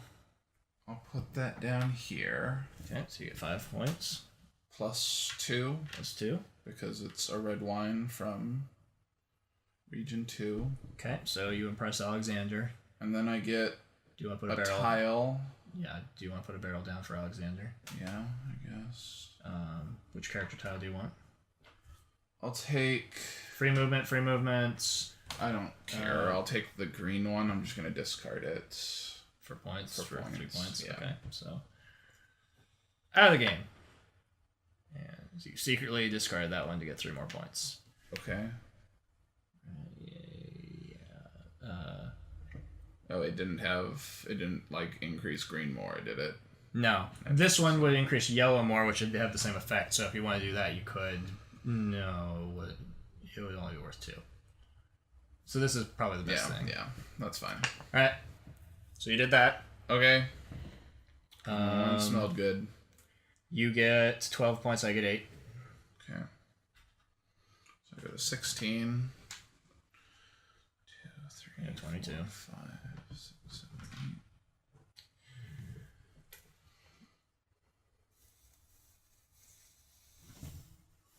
8. You get a new weather tile. -2. Everything goes up by 1. Miserable. That back. This back. I don't know where it went. Oh, here it is. And you're now first player because I got fewer points than the wine fair. Okay.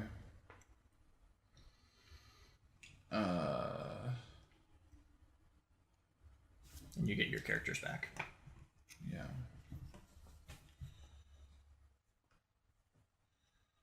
I'm going to... that barrel you put in Alexander shouldn't be there. Oh, yeah, it should be here. Yeah. Sorry.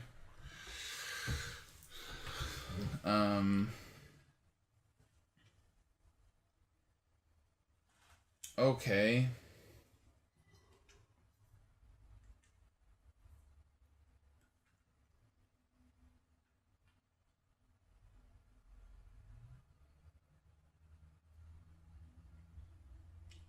So...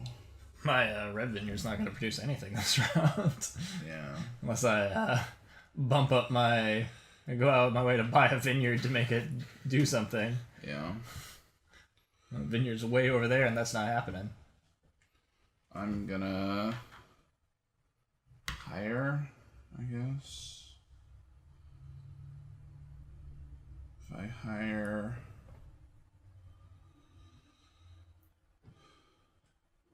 If you hire more than one guy, then you'll have to just fire him. Like, you can hire one guy and then pay them both with your remaining money. Well, I can get more money. Yeah. So I can have 4,000 after buying... Okay, no. If I buy 2 guys, I'd have 3,000 left, which is enough to pay all 3 guys. Mm-hmm. But then that limits my options for what I can do.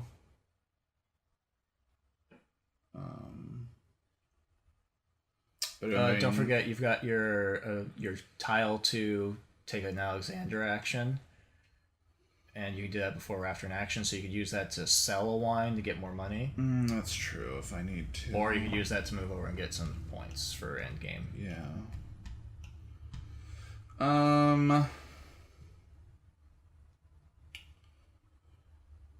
Okay, so... I kind of wanted to hire 2, but I don't know if that's feasible. I mean, I don't know. It'd be really cool to generate a really awesome wine for the last round. Yeah. Yeah. The problem is, like, what are you going to do with that wine? 6, because it's just going 7, 8, to 9, be used 10. to bribe. Like, it's not worth points. Yeah. It's not going to be worth as much as your 7 that's in the highest slot. Yeah.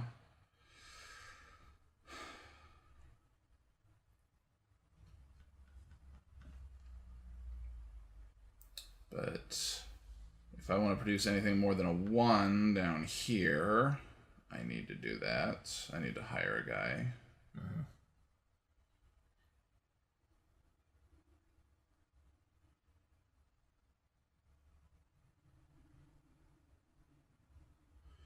I'm going to hire 1 guy. Okay. Yeah. So I'm going to do that so that I can counteract this miserable weather. Well, I've given up on my vineyard that can't do anything. Yeah.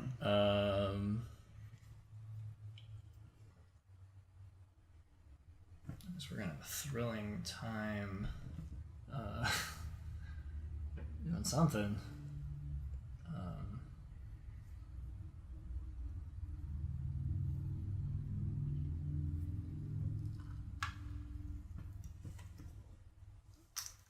Thousands to buy a tile. Oh man, Just noticed that Beatrice is super easy to impress this year. Yeah. Well, I got bad news for Beatrice. You're sending a 1. Okay, so you bought a tile. I bought a character. Okay. I'm gonna spend... This is like my only chance to export, right? This is my last chance to export any wine. So unless you impressed Beatrice and did it that way. Yeah. So I have to spend 1 to move over there to export. Mm-hmm. And then I'm going to export... Minimum is a 6. But you have... Okay, you don't have 6 locked up. No. I left it alone. So if I take the 6, then you and I tie for... We would split the 6 points for the column if you don't put anything else there. Yeah. And then I have a 7, which will split the next column with you too, right? Yep.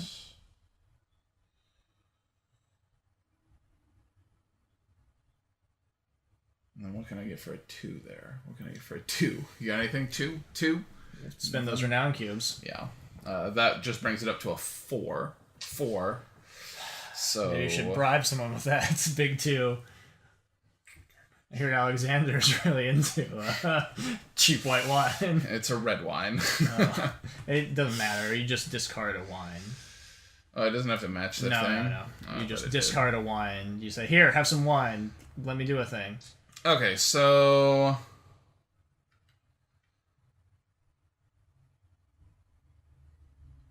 Okay, so this is a 6. I'll discard 2 cubes to make it an 8. And you go there, or there. Well, I mean, you go there, or any of these. But, I mean, why would you? Yeah. So that's your choices. You can either instantly get 7 and tie me for points there, or come here and maybe get this and I would not, but only get 3 points. 13 there, or... Yeah. So I can either get 13 by going down here, or get 10 by going here, if you don't take majority away from me. Mm-hmm. Or tie me, or take away the tie. Mm-hmm. I think I'm gonna go here. I'll get the 7 immediately. Okay. 2, 3, 4, 5, 6, 7 for this white wine. I'll also export this white wine, which is a 6, 7. You can make it an 8. Also an 8. Yeah, which I guess I'll put a barrel there. I mean, you can put it down here if you want to, but... I'll go ahead and get another 3 points for that one. Yeah. And then I can do nothing with those. So, I guess I'll go ahead and... I'll hold off. I'll wait there. I'm going to do that later. You're not going to export a third one? I don't know what you have planned, but... When... One wine is going to go to the fair. We're going to produce, so we have more wine. Yeah. One wine is going to go to the fair, if you want to do that and get fair points. Yeah. We'll produce. We'll go to the fair. I'll send a wine to the fair. And then I'll have wine to discard to move barrels here if I've impressed people, which probably will happen with at least some of it. Which... What? Okay, sorry. I'll have 4 barrels that need to move up here, I think. And you'll have to discard a wine for every barrel you want to move. I don't have to discard a wine for every barrel. So that's 1, 2, 3, 4, plus the one that I have in the fair. Yeah, okay. I think that's all I can export to be able to do the things that I'm hopefully going to do. Okay. What would you like to do with your last action before the fair? Press release. Spend this guy to get $2. Oh man, what are you gonna do? Give you $1 to come down here and Oh. No, now I could have hired a guy. I got $1. And I'll export whatever wine I can export, which is not a lot, but see I can do. And I could pump out a big 12.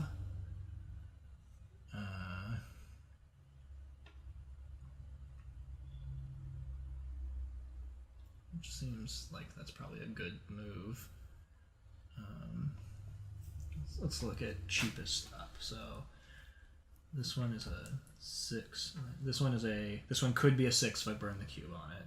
This one would be a 6 if I don't burn the cube. And so I could turn that into a 7. But that wouldn't really achieve anything. If I got a 6, it's worth 3 points for me, and then 3 less points for you.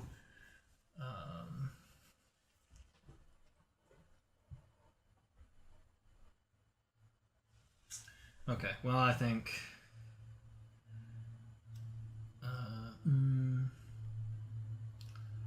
So if I went there, you'll get 10 points.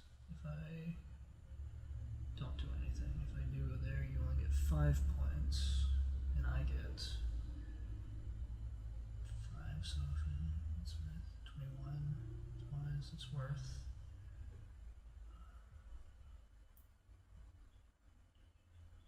It's still worth less to me to do that. Okay, well. Just for the purposes of pretending that we're awesome, I'm going to put a big 12 out there. Oh, wow. Well, the best! I mean, that is pretty good.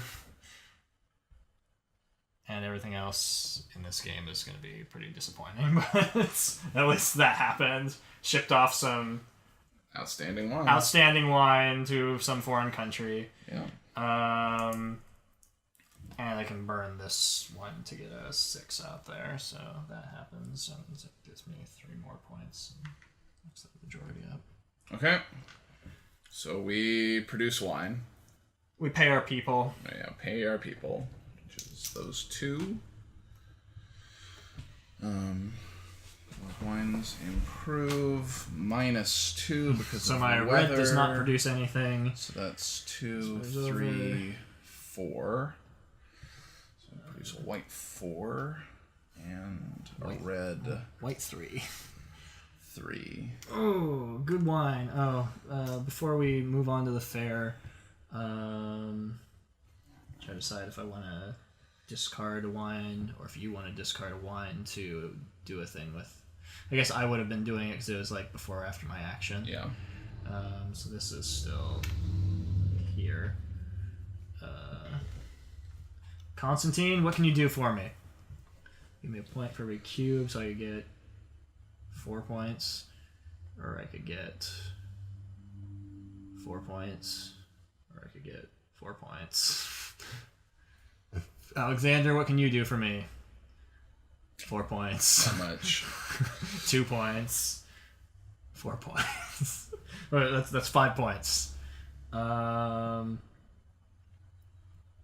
seems to be the best option. Oh, but I have to discard my wine to go up there, so like there's no, it's not a good option. Okay, yeah, so I discard my 4 to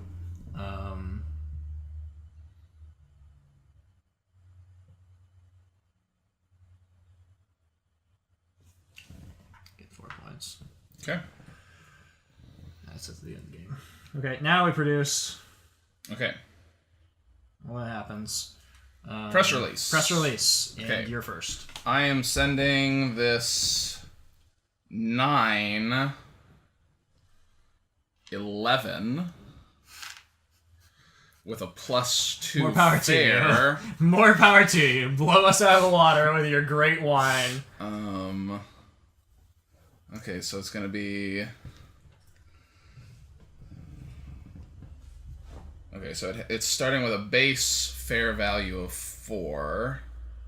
So it's a 9? It's. What is it? What are you putting? No. I mean, what is the value of your wine? It's an 11. Okay, so you're getting a 4 plus 1. A 4 plus 1 for each point above, right? 10 and 11. Yeah. So. And it's from this region, so it started with 2 originally. So it has a base value of 4 that's going to happen. Okay. Like, I don't care. Like, it doesn't matter. Yeah. I'm going to... Oh, no! My dreams have been dashed. There's not a green person up there. Yeah. Terrible. It's okay, because you never impressed Beatrice anyway. Well, I'm impressing her right now by producing a wine that's better than a 4. Oh man, I'm going to impress Beatrice. I'm going to give her my last barrel. Like, garbage. But I don't have any wine to do anything with on that front, so it's going to be a waste of time. Okay.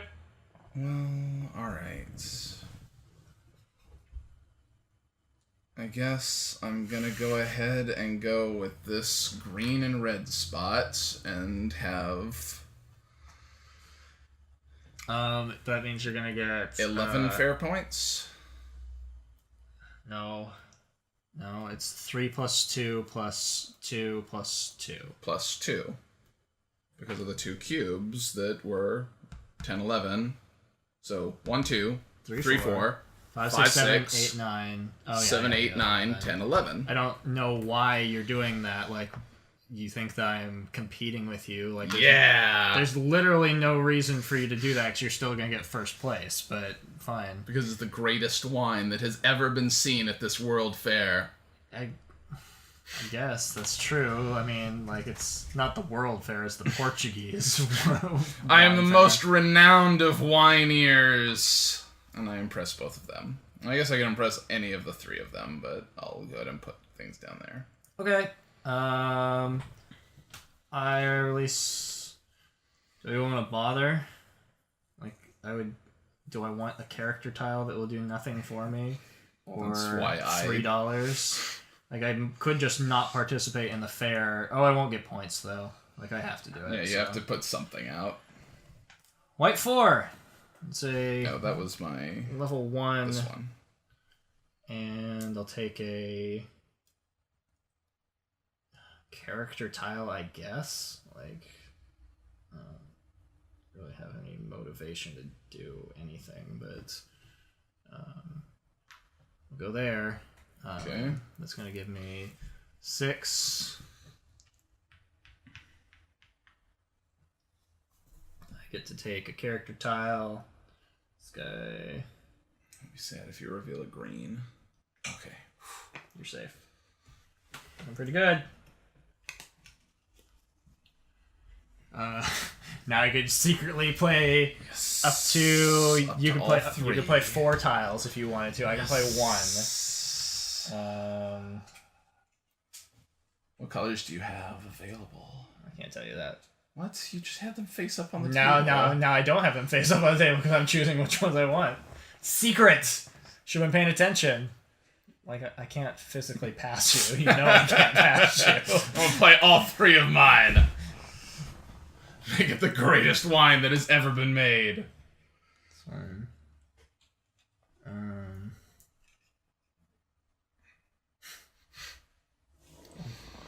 I guess I'm putting a renown cube down. I'm getting $2. You would have had to do that before the fair. You can do the $2, but we're already like halfway through the fair. That's the point of that.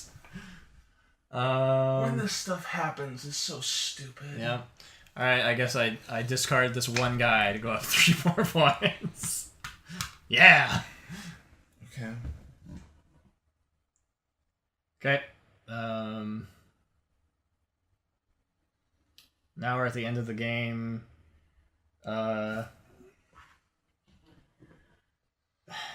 You have wine and I don't, so if you want to discard your wine... I am discarding wines, so you don't. So you're not doing anything up here? I have no wine. So I'm going to use that guy's thing to move a barrel for free. Again... Like...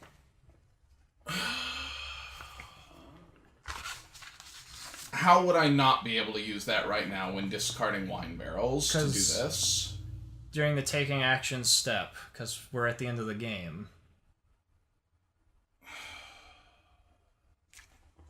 Like, it's... Like, I have to discard wines to move barrels, and I can't use the power to not discard a wine? When you're capable of taking actions, except for the $2 one, which you can use at any time. Like, all of the other ones are use them when you're taking actions. It's just nonsense. Alright. Like, it's so stupid.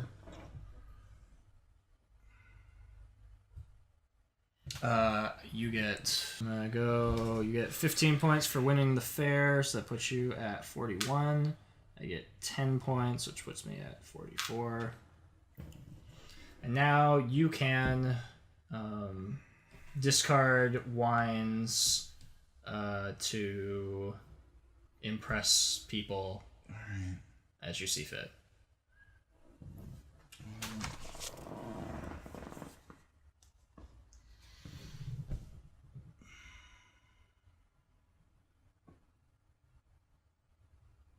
Now that I can't use my tiles to do the things that I'm trying to do.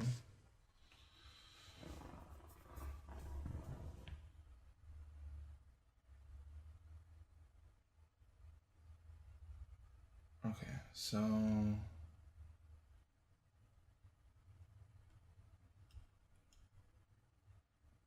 Yeah, okay. Fine.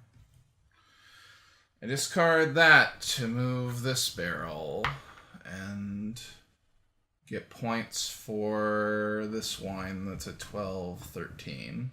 So I get 13 points. Okay.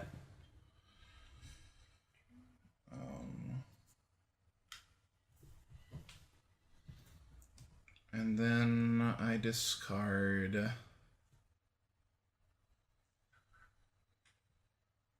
wine to get 8 points. Okay. And then I discard a wine to get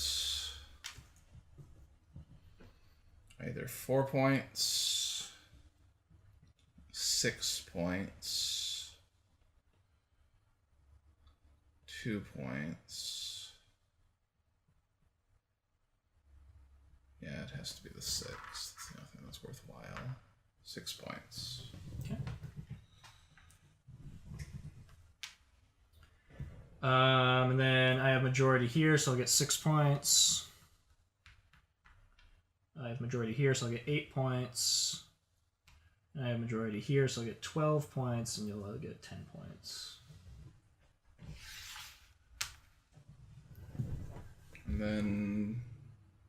And then we deal with those multipliers, yeah. So I'll get 4 points for my cellar.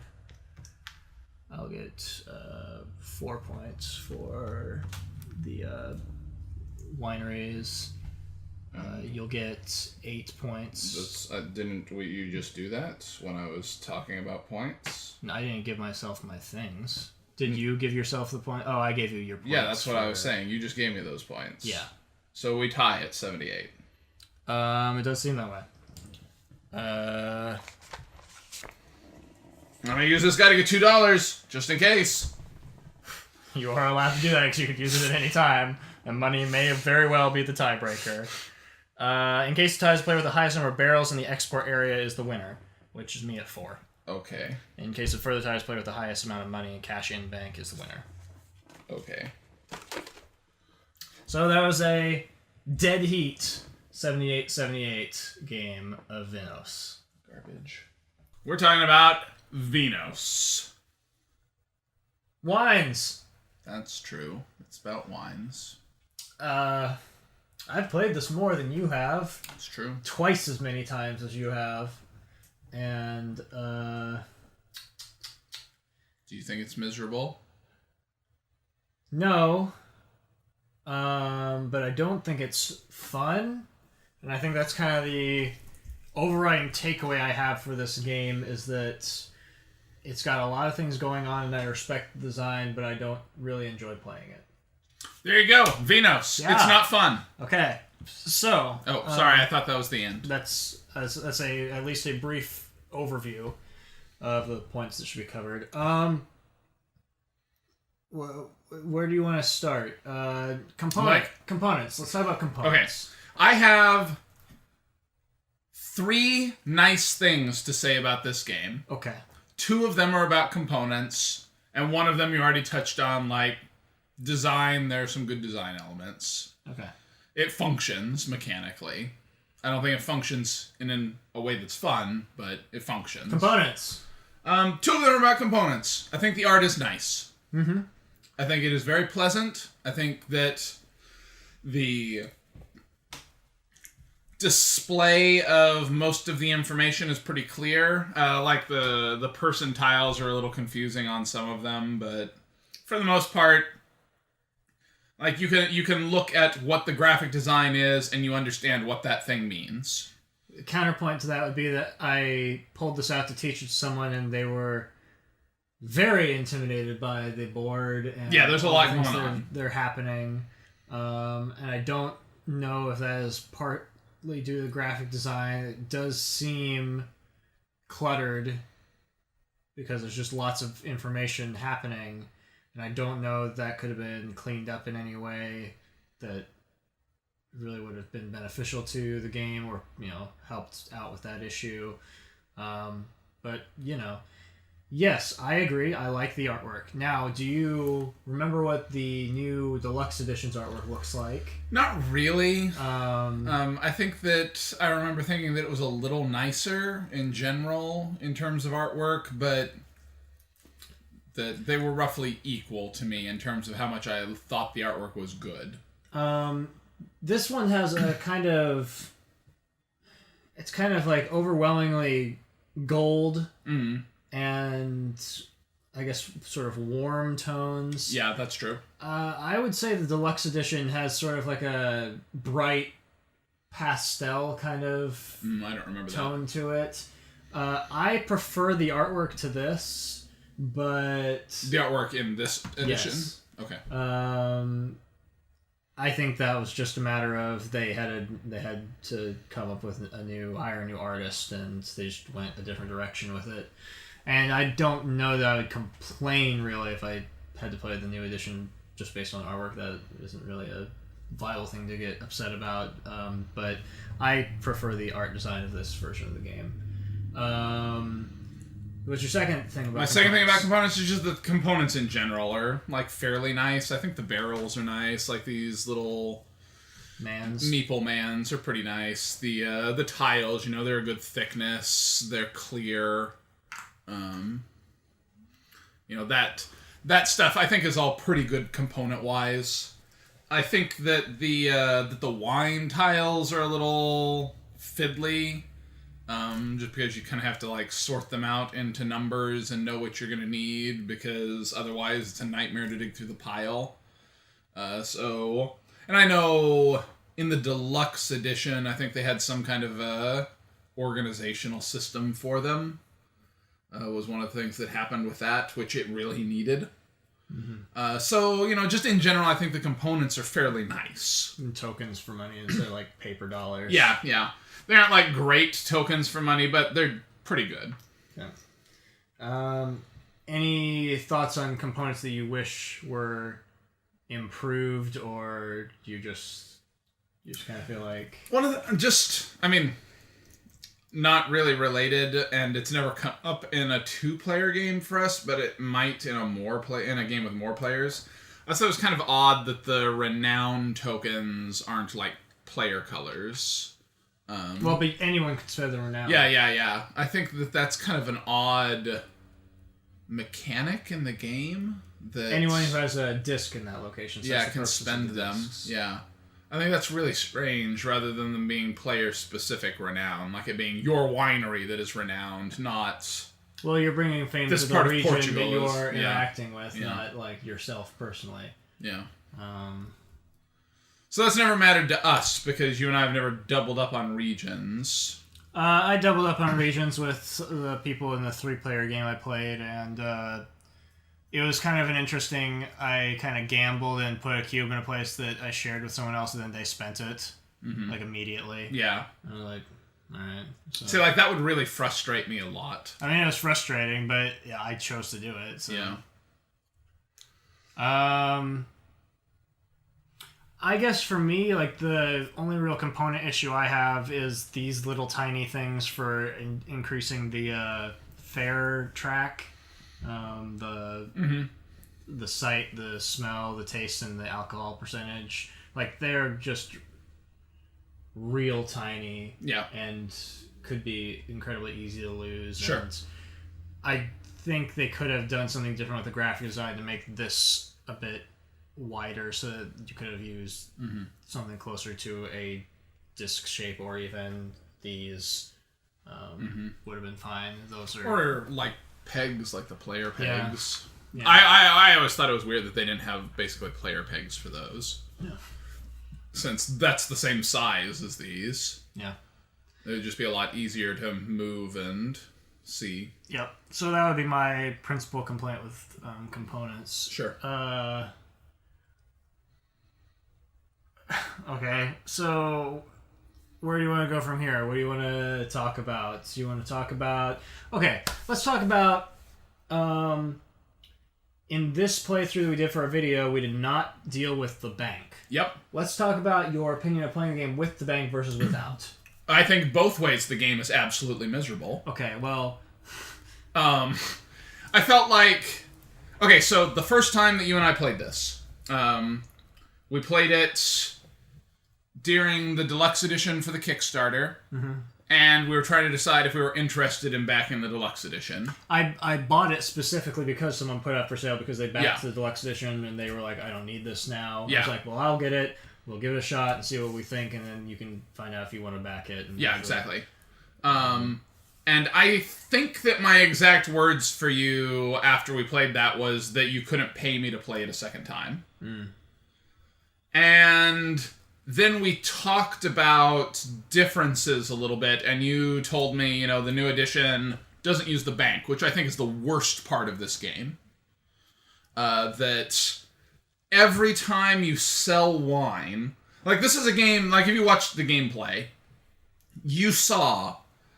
this is a game where you constantly need to spend money.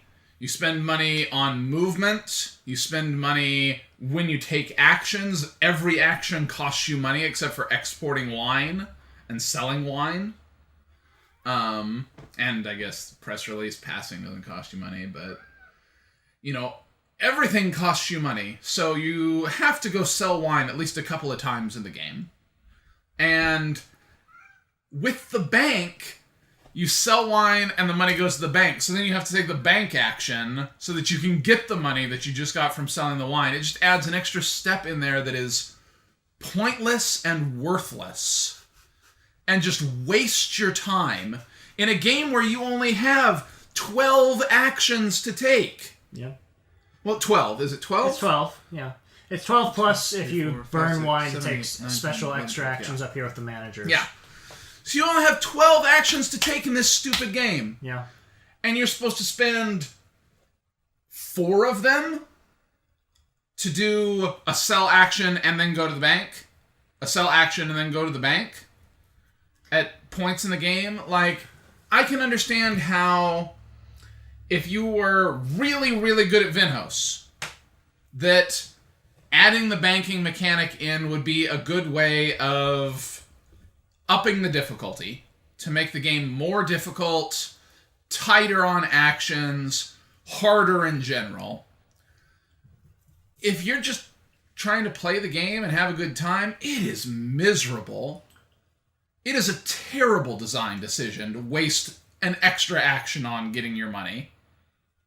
So, I guess a counterpoint to that would be that there's also the investment side of the bank, where if you were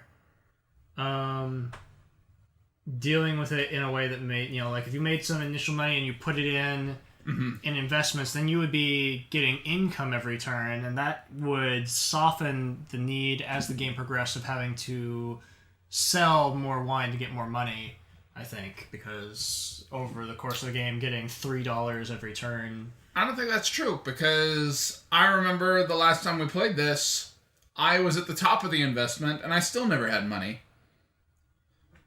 Just means you're bad at Vinhos. Maybe I am. I could be really terrible at this game, because I really don't care. Okay. So, I agree that I think that the bank and the investments should be an expert variant. It should just be considered part of the expert game. And that's what they did with the deluxe edition. It's well worth pointing out that all of my biggest problems with this game are wildly different in the deluxe edition and the new version. And I think that says a lot about the fact that I think those parts of the game are terrible, and they changed them. Means that clearly they thought that those were problematic parts of the game. I mean, I guess the counterpoint to that would be that Vinhos is currently ranked 200, 208 or something. It's around 200. Yeah, there are no games that are highly rated that are really stupid. Well, no, the point being that a lot of people do like the game in this edition and the way it functions mechanically. I think the designer was perfectly fine with the game the way it was. And more or less the only comment that people made were like, if you don't want to deal with the bank action, then just don't deal with the bank action, just ignore it and see how you feel about the game then. I don't feel like that necessitated a complete revamp of the game by completely tearing out, I guess, this section of the board up here. I don't really know. This whole half of the board is completely different in the new version. I think that for me, I think it's just a game about there are all these things you want to do and you're just not going to have enough time to do them. So you have to sort of make a decision on what you want to focus on and kind of deal with the changes as they come along, because the weather is going to dramatically affect how the game plays out for you. You could just, through random chance, end up with nothing but bad weather. Yeah. And it will just have a whole bunch of turns where you produce nothing. It will be a low-scoring game. But that's, if you are in the business of making wine, there are times when you just have to deal with those sorts of things. So I think that's thematically fine. I don't have a problem with that. I agree that I think it's silly to have to go to the bank to get your money. I feel like it should be like, if you sell your wine, you should choose whether you want to put it into investments or take it as upfront cash. I would have no problem if that was the way it worked. And then any money you have sitting in your bank is worth victory points, like it is in the rules. For me, I think I'm more bothered by the fare, which seems to... It's also awful, yeah. It seems to be more confusing than any other element of the game to people when I'm trying to explain it. And something about it seems like generally unintuitive and cumbersome. And I don't know how the new edition works specifically compared to this. Yeah, all I know is that they streamlined it, is what the language I read was. And it needs streamlining, because it's just... It's bad. It's a thing that you have to just work around. I think it has a mechanical reason for the way it is, and it's kind of an intricate system, but it's really not... something that, I don't know. I feel like it too is probably an element of the game that would be for experts. Once you've played this game enough, then you start dealing with that. Because I guess you could just play the game just without dealing with the fare or the banks. Export wine and get points that way. Yeah.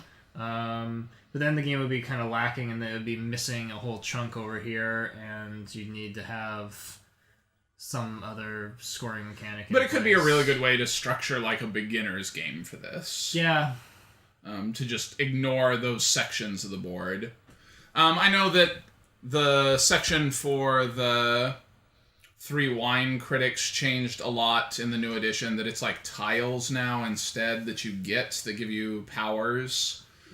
So it's kind of like the character. Yeah, the character tiles, which is another thing that I think is absolutely miserable about this game, because a ton of them are worthless during the game.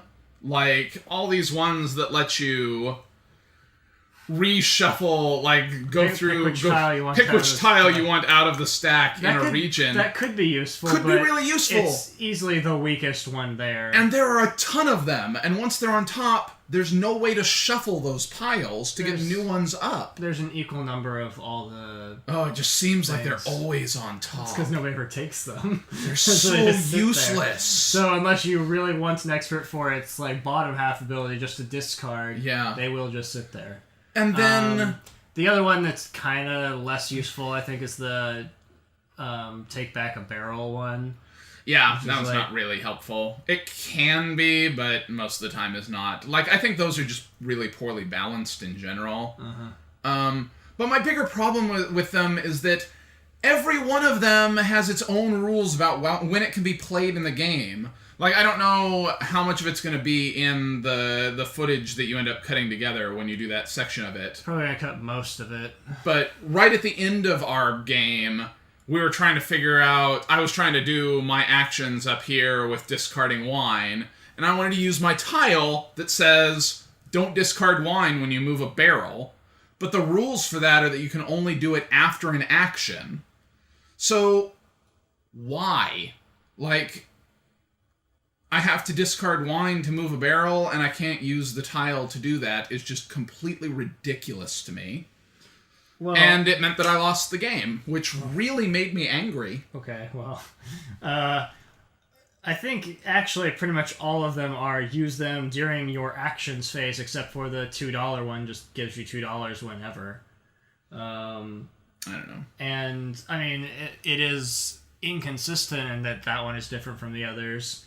But I don't think that's the only one that's like that. I think there are multiple ones that have their own, like, okay, you can only play this one in this situation. Well, obviously you can only play the shuffle tiles when you're buying a vineyard. Like, it's not going to do anything in any other situation. Why not? Why couldn't I just use it to shuffle them? Because it's not shuffle, it's take which one you want out of the pile and put it on top. Why couldn't I just do that anytime? I mean, I guess you could, but then you'd lose that guy and someone else might buy that vineyard that you should put on top. Yeah, yeah, but what if like, I'm looking at yours and I know that you want to get that other red that's sitting right on top, and I could be like, hey. Look, it might be used at any time. I don't know, and I don't care to look it up to... That's my point, though, that you don't know.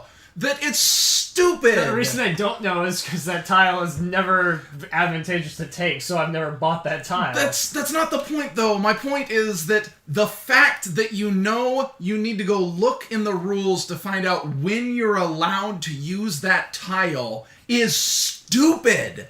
It is bad design. They should all be the same.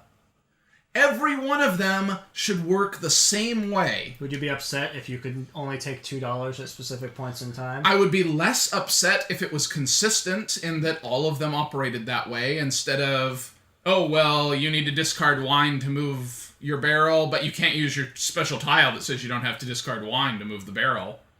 You can't use that now. This is the wrong time. You tried to use it after the game was over. In the last part, when you're supposed to discard wines to do that. Right. Like, when all the tiles are set to use these during the action phase. Like, and you're like, the game is over, I want to use my tile now. It's like, no. Like, I don't know. I think it should be consistent throughout, and it's not. I think the game doesn't have a lot of player interaction. You're kind of doing your own thing. the more players you have, the more likely it is that you're going to have to pay people when you want to go do an action because people are blocking things. I played it with 3 players and we just refused to pay each other, so we just went and did other actions, even if it was like not beneficial to you. There was a lot of passing. So yeah. I mean, if you were playing like a 4-player game, it seems like it'd be really, really crowded and you would have to be paying people, which would just make it even more miserable for money. Like... Well, but then you'd be getting income if people are coming to you. That's true. You're on. But, I think that... I think that one of the main things I don't like about this game is that it's too few actions to do anything that feels meaningful to me. I want to build a big vineyard and age wine and have it be, old good wine and worth points and money, not be in this, rat race rush to, oh man, I gotta go sell wine because I have to have money to do anything in this game, and I only have this 2 wine that I started the game with, but I've got to sell it because it's the only thing that'll get me any money so that I can actually get started. I think that's probably more thematically accurate, though. I think that's thematically inaccurate. I think if you're trying to start up a business, you gotta, scrap and get things going. I would say it's quite the opposite for vineyards, that you have to... you have to build it up and grow all of your wines and age them until they're at the point where they can be sold. What if you're the kind of business owner who owns a really good vineyard, but in order to make ends meet, you have to sell box wine on the side, so you've got just some junk vine growing off on the side that you just harvest whenever it happens, regardless of the weather. I think that both should be viable strategies in the game, that you could produce crap wine and sell it and make a lot of money, and then turn that money into points at the end of the game. But I think that you should also be able to play this game with, okay, I'm going to, take this long, slow path to building up my wines so that they're worth a lot at the end of the game, and then do something else. I just think that the whole way that this is structured with, okay, you have 3 years and then there's a wine fair, 2 years and there's a wine fair, okay, 1 year and there's a wine fair, is just awful. It just encourages you to rush and do nothing. It is... just everything about this game makes me angry and never ever want to see it again. I remember when you and I first played it that you had blocked out the 5, so I couldn't sell wine. It's a market, people will buy the wine, but all I could do was drop down and sell it for 3.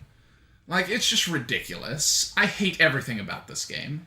I like the different ways you can score points. I like that there's variance in it and they can go after different things.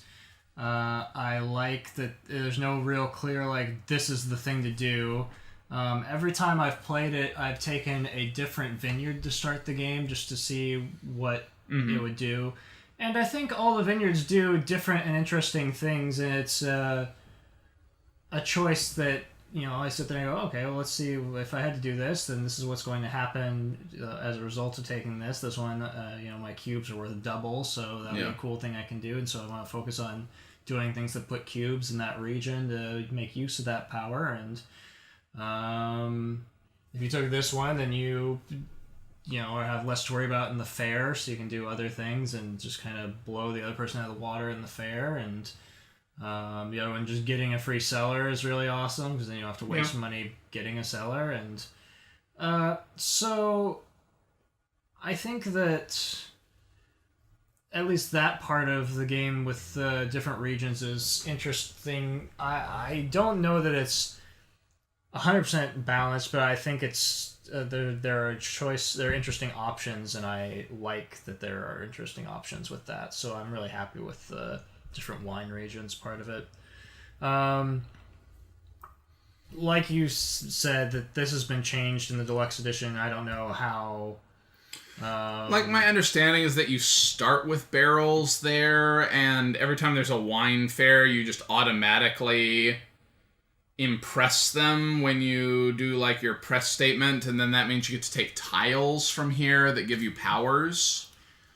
In its current state, I'm not convinced that this is a very efficient part of the game. This idea of, like, you have to take time to grow wine, to throw it away, to get extra actions. It's interesting because, like, you have this mindset that you're trying to grow wine and let it age so that it'll be worth more, especially if you built cellars. Mm-hmm. But at the end of the game, anything you've just got sitting around is not really worth anything. It's just kind of there. So it is, like, valuable to use them as actions in that sense, and then you're making a judgment of how valuable of a wine am I willing to throw away just to get a spare action, and I think that's an interesting choice. I think this game gives you lots of interesting choices to puzzle around in your brain. I don't think it gives you enough time to do it in a way that is satisfying, and I agree that the system of just needing money to do anything, it doesn't seem like you start with enough money, or you don't have enough money coming in that you have to go out of your way to sell wine a lot, especially if you're dealing with the bank. You have to go get that money out of the bank then. And just the way that it ramps up so quickly with, like, we just had a wine fair, now you've got 2 actions, and now we're having another wine fair. And now we're having another wine fair. Well, no, that was what I was talking about. I was talking about at the end. 2 to 3. I meant the 2. I thought you were talking about the 2 years. Yeah. 2 more actions, and have another wine fair. It is kind of oddly, I guess, panic-ridden for a game that seems like it should be a pretty laid-back, we're growing wine and being pretentious and whatnot about it. So,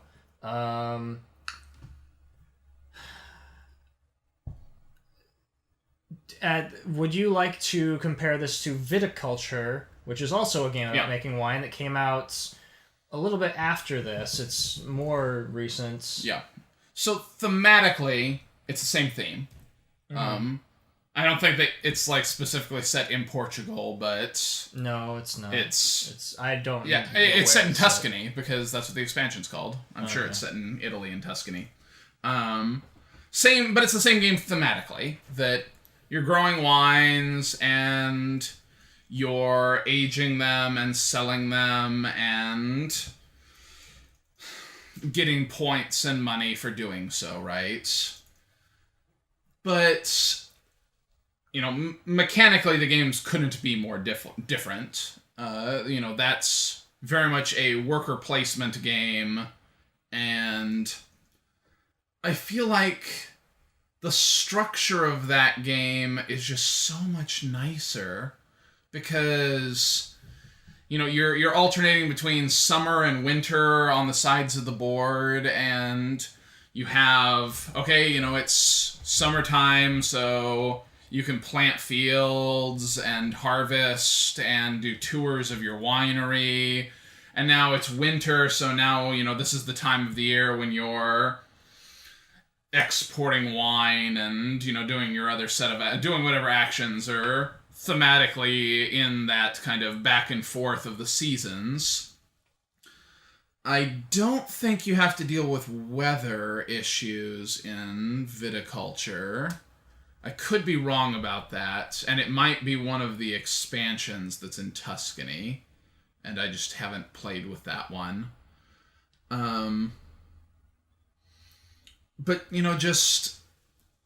the game plays a lot smoother to me. It's a lot more enjoyable.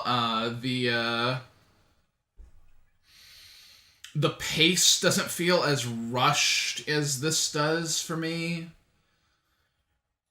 Just in every way, I enjoy that game a lot more.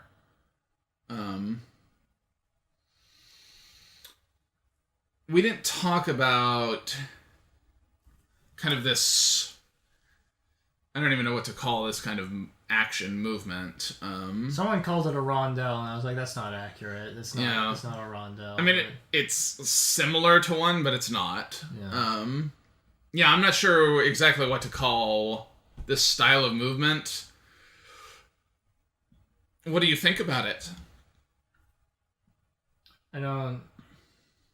I think mechanically it's just part of the puzzle, and I don't really have any strong feelings one way or another. I think the game would be a bit more freeing if you could just choose to take actions when you wanted to take them rather than having to plan out movement and spend money to move extra spaces. Yeah, like the idea that in this year it's more expensive to build a cellar just because. Yeah. Oh, and someone else is there too? Well, now it's even more expensive to build a cellar. Yeah. I'm not sure that the game would completely fall apart if you just had the ability to take actions whenever you wanted. Yeah. And you have, X number of actions. I think it would be so much better. I think it would speed up probably, but, I think that this is kind of a core part of how the game flows, and you can't really tear it out without it being a completely different game, which is what I think it needs to be. Well, so I think the long and short of this is that this is a highly ranked game, and I think that it shows a lot of I am absolutely not upset with. I think the designer put a lot of time and effort into it, and I think it is a mechanically intelligent game, but I don't really want to play it. I don't want to teach it to people. And the reason I asked about viticulture is because I agree I would rather play viticulture for the theme. Yeah. So there's really nothing here that makes me want to come back and play it again. And that's really the takeaway from it, I guess. Rating times? Sure, what do you want to rate it? Me, I gave this like a 3.5. I hate this game. I think I gave it like a 6.25 or something when I played it earlier. And a lot of that is mechanics and components and art style. But realistically, I could drop it down to a 5 and be okay with it because it's just so exhausting to deal with in general that I don't want anybody to come off of the idea that I am recommending it. Yeah. I think this is absolutely a game more than any other where you should try and find a copy to play and find out if you enjoy it before spending the money on it, because it's an expensive game. The deluxe edition is more expensive than this, but it is quite a bit nicer. And in spite of every criticism that I've had of it, as much as I hate this game, if I knew somebody that had the deluxe edition, or, we got a copy of the deluxe edition in a trade or whatever, I'd play it. I'd give it a shot to see if all of their changes made the game something that I wanted to be involved with. Because I agree with you that, the designer put a lot of work into this, and there are things here that I think are probably interesting mechanically. It's just so miserable to play that I don't want to deal with it. Mm-hmm.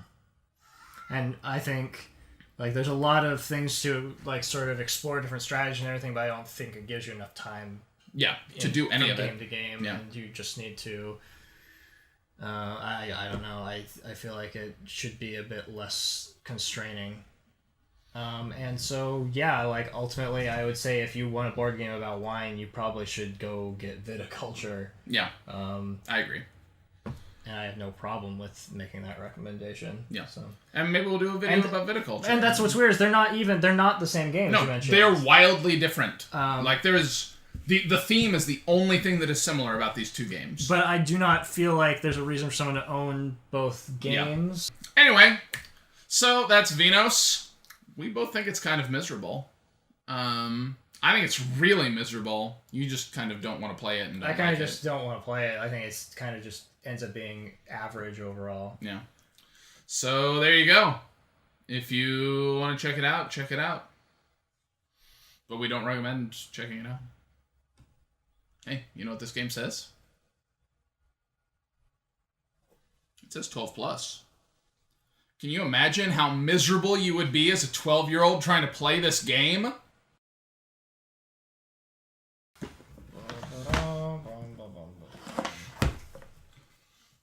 Saturday. It's pretty unfair that you can be old enough to play this board game, but not enough. Not old enough to drink some wine. Yeah. I mean, it's gonna be better if you drank a few glasses of wine. By a few, I mean all the glasses of wine.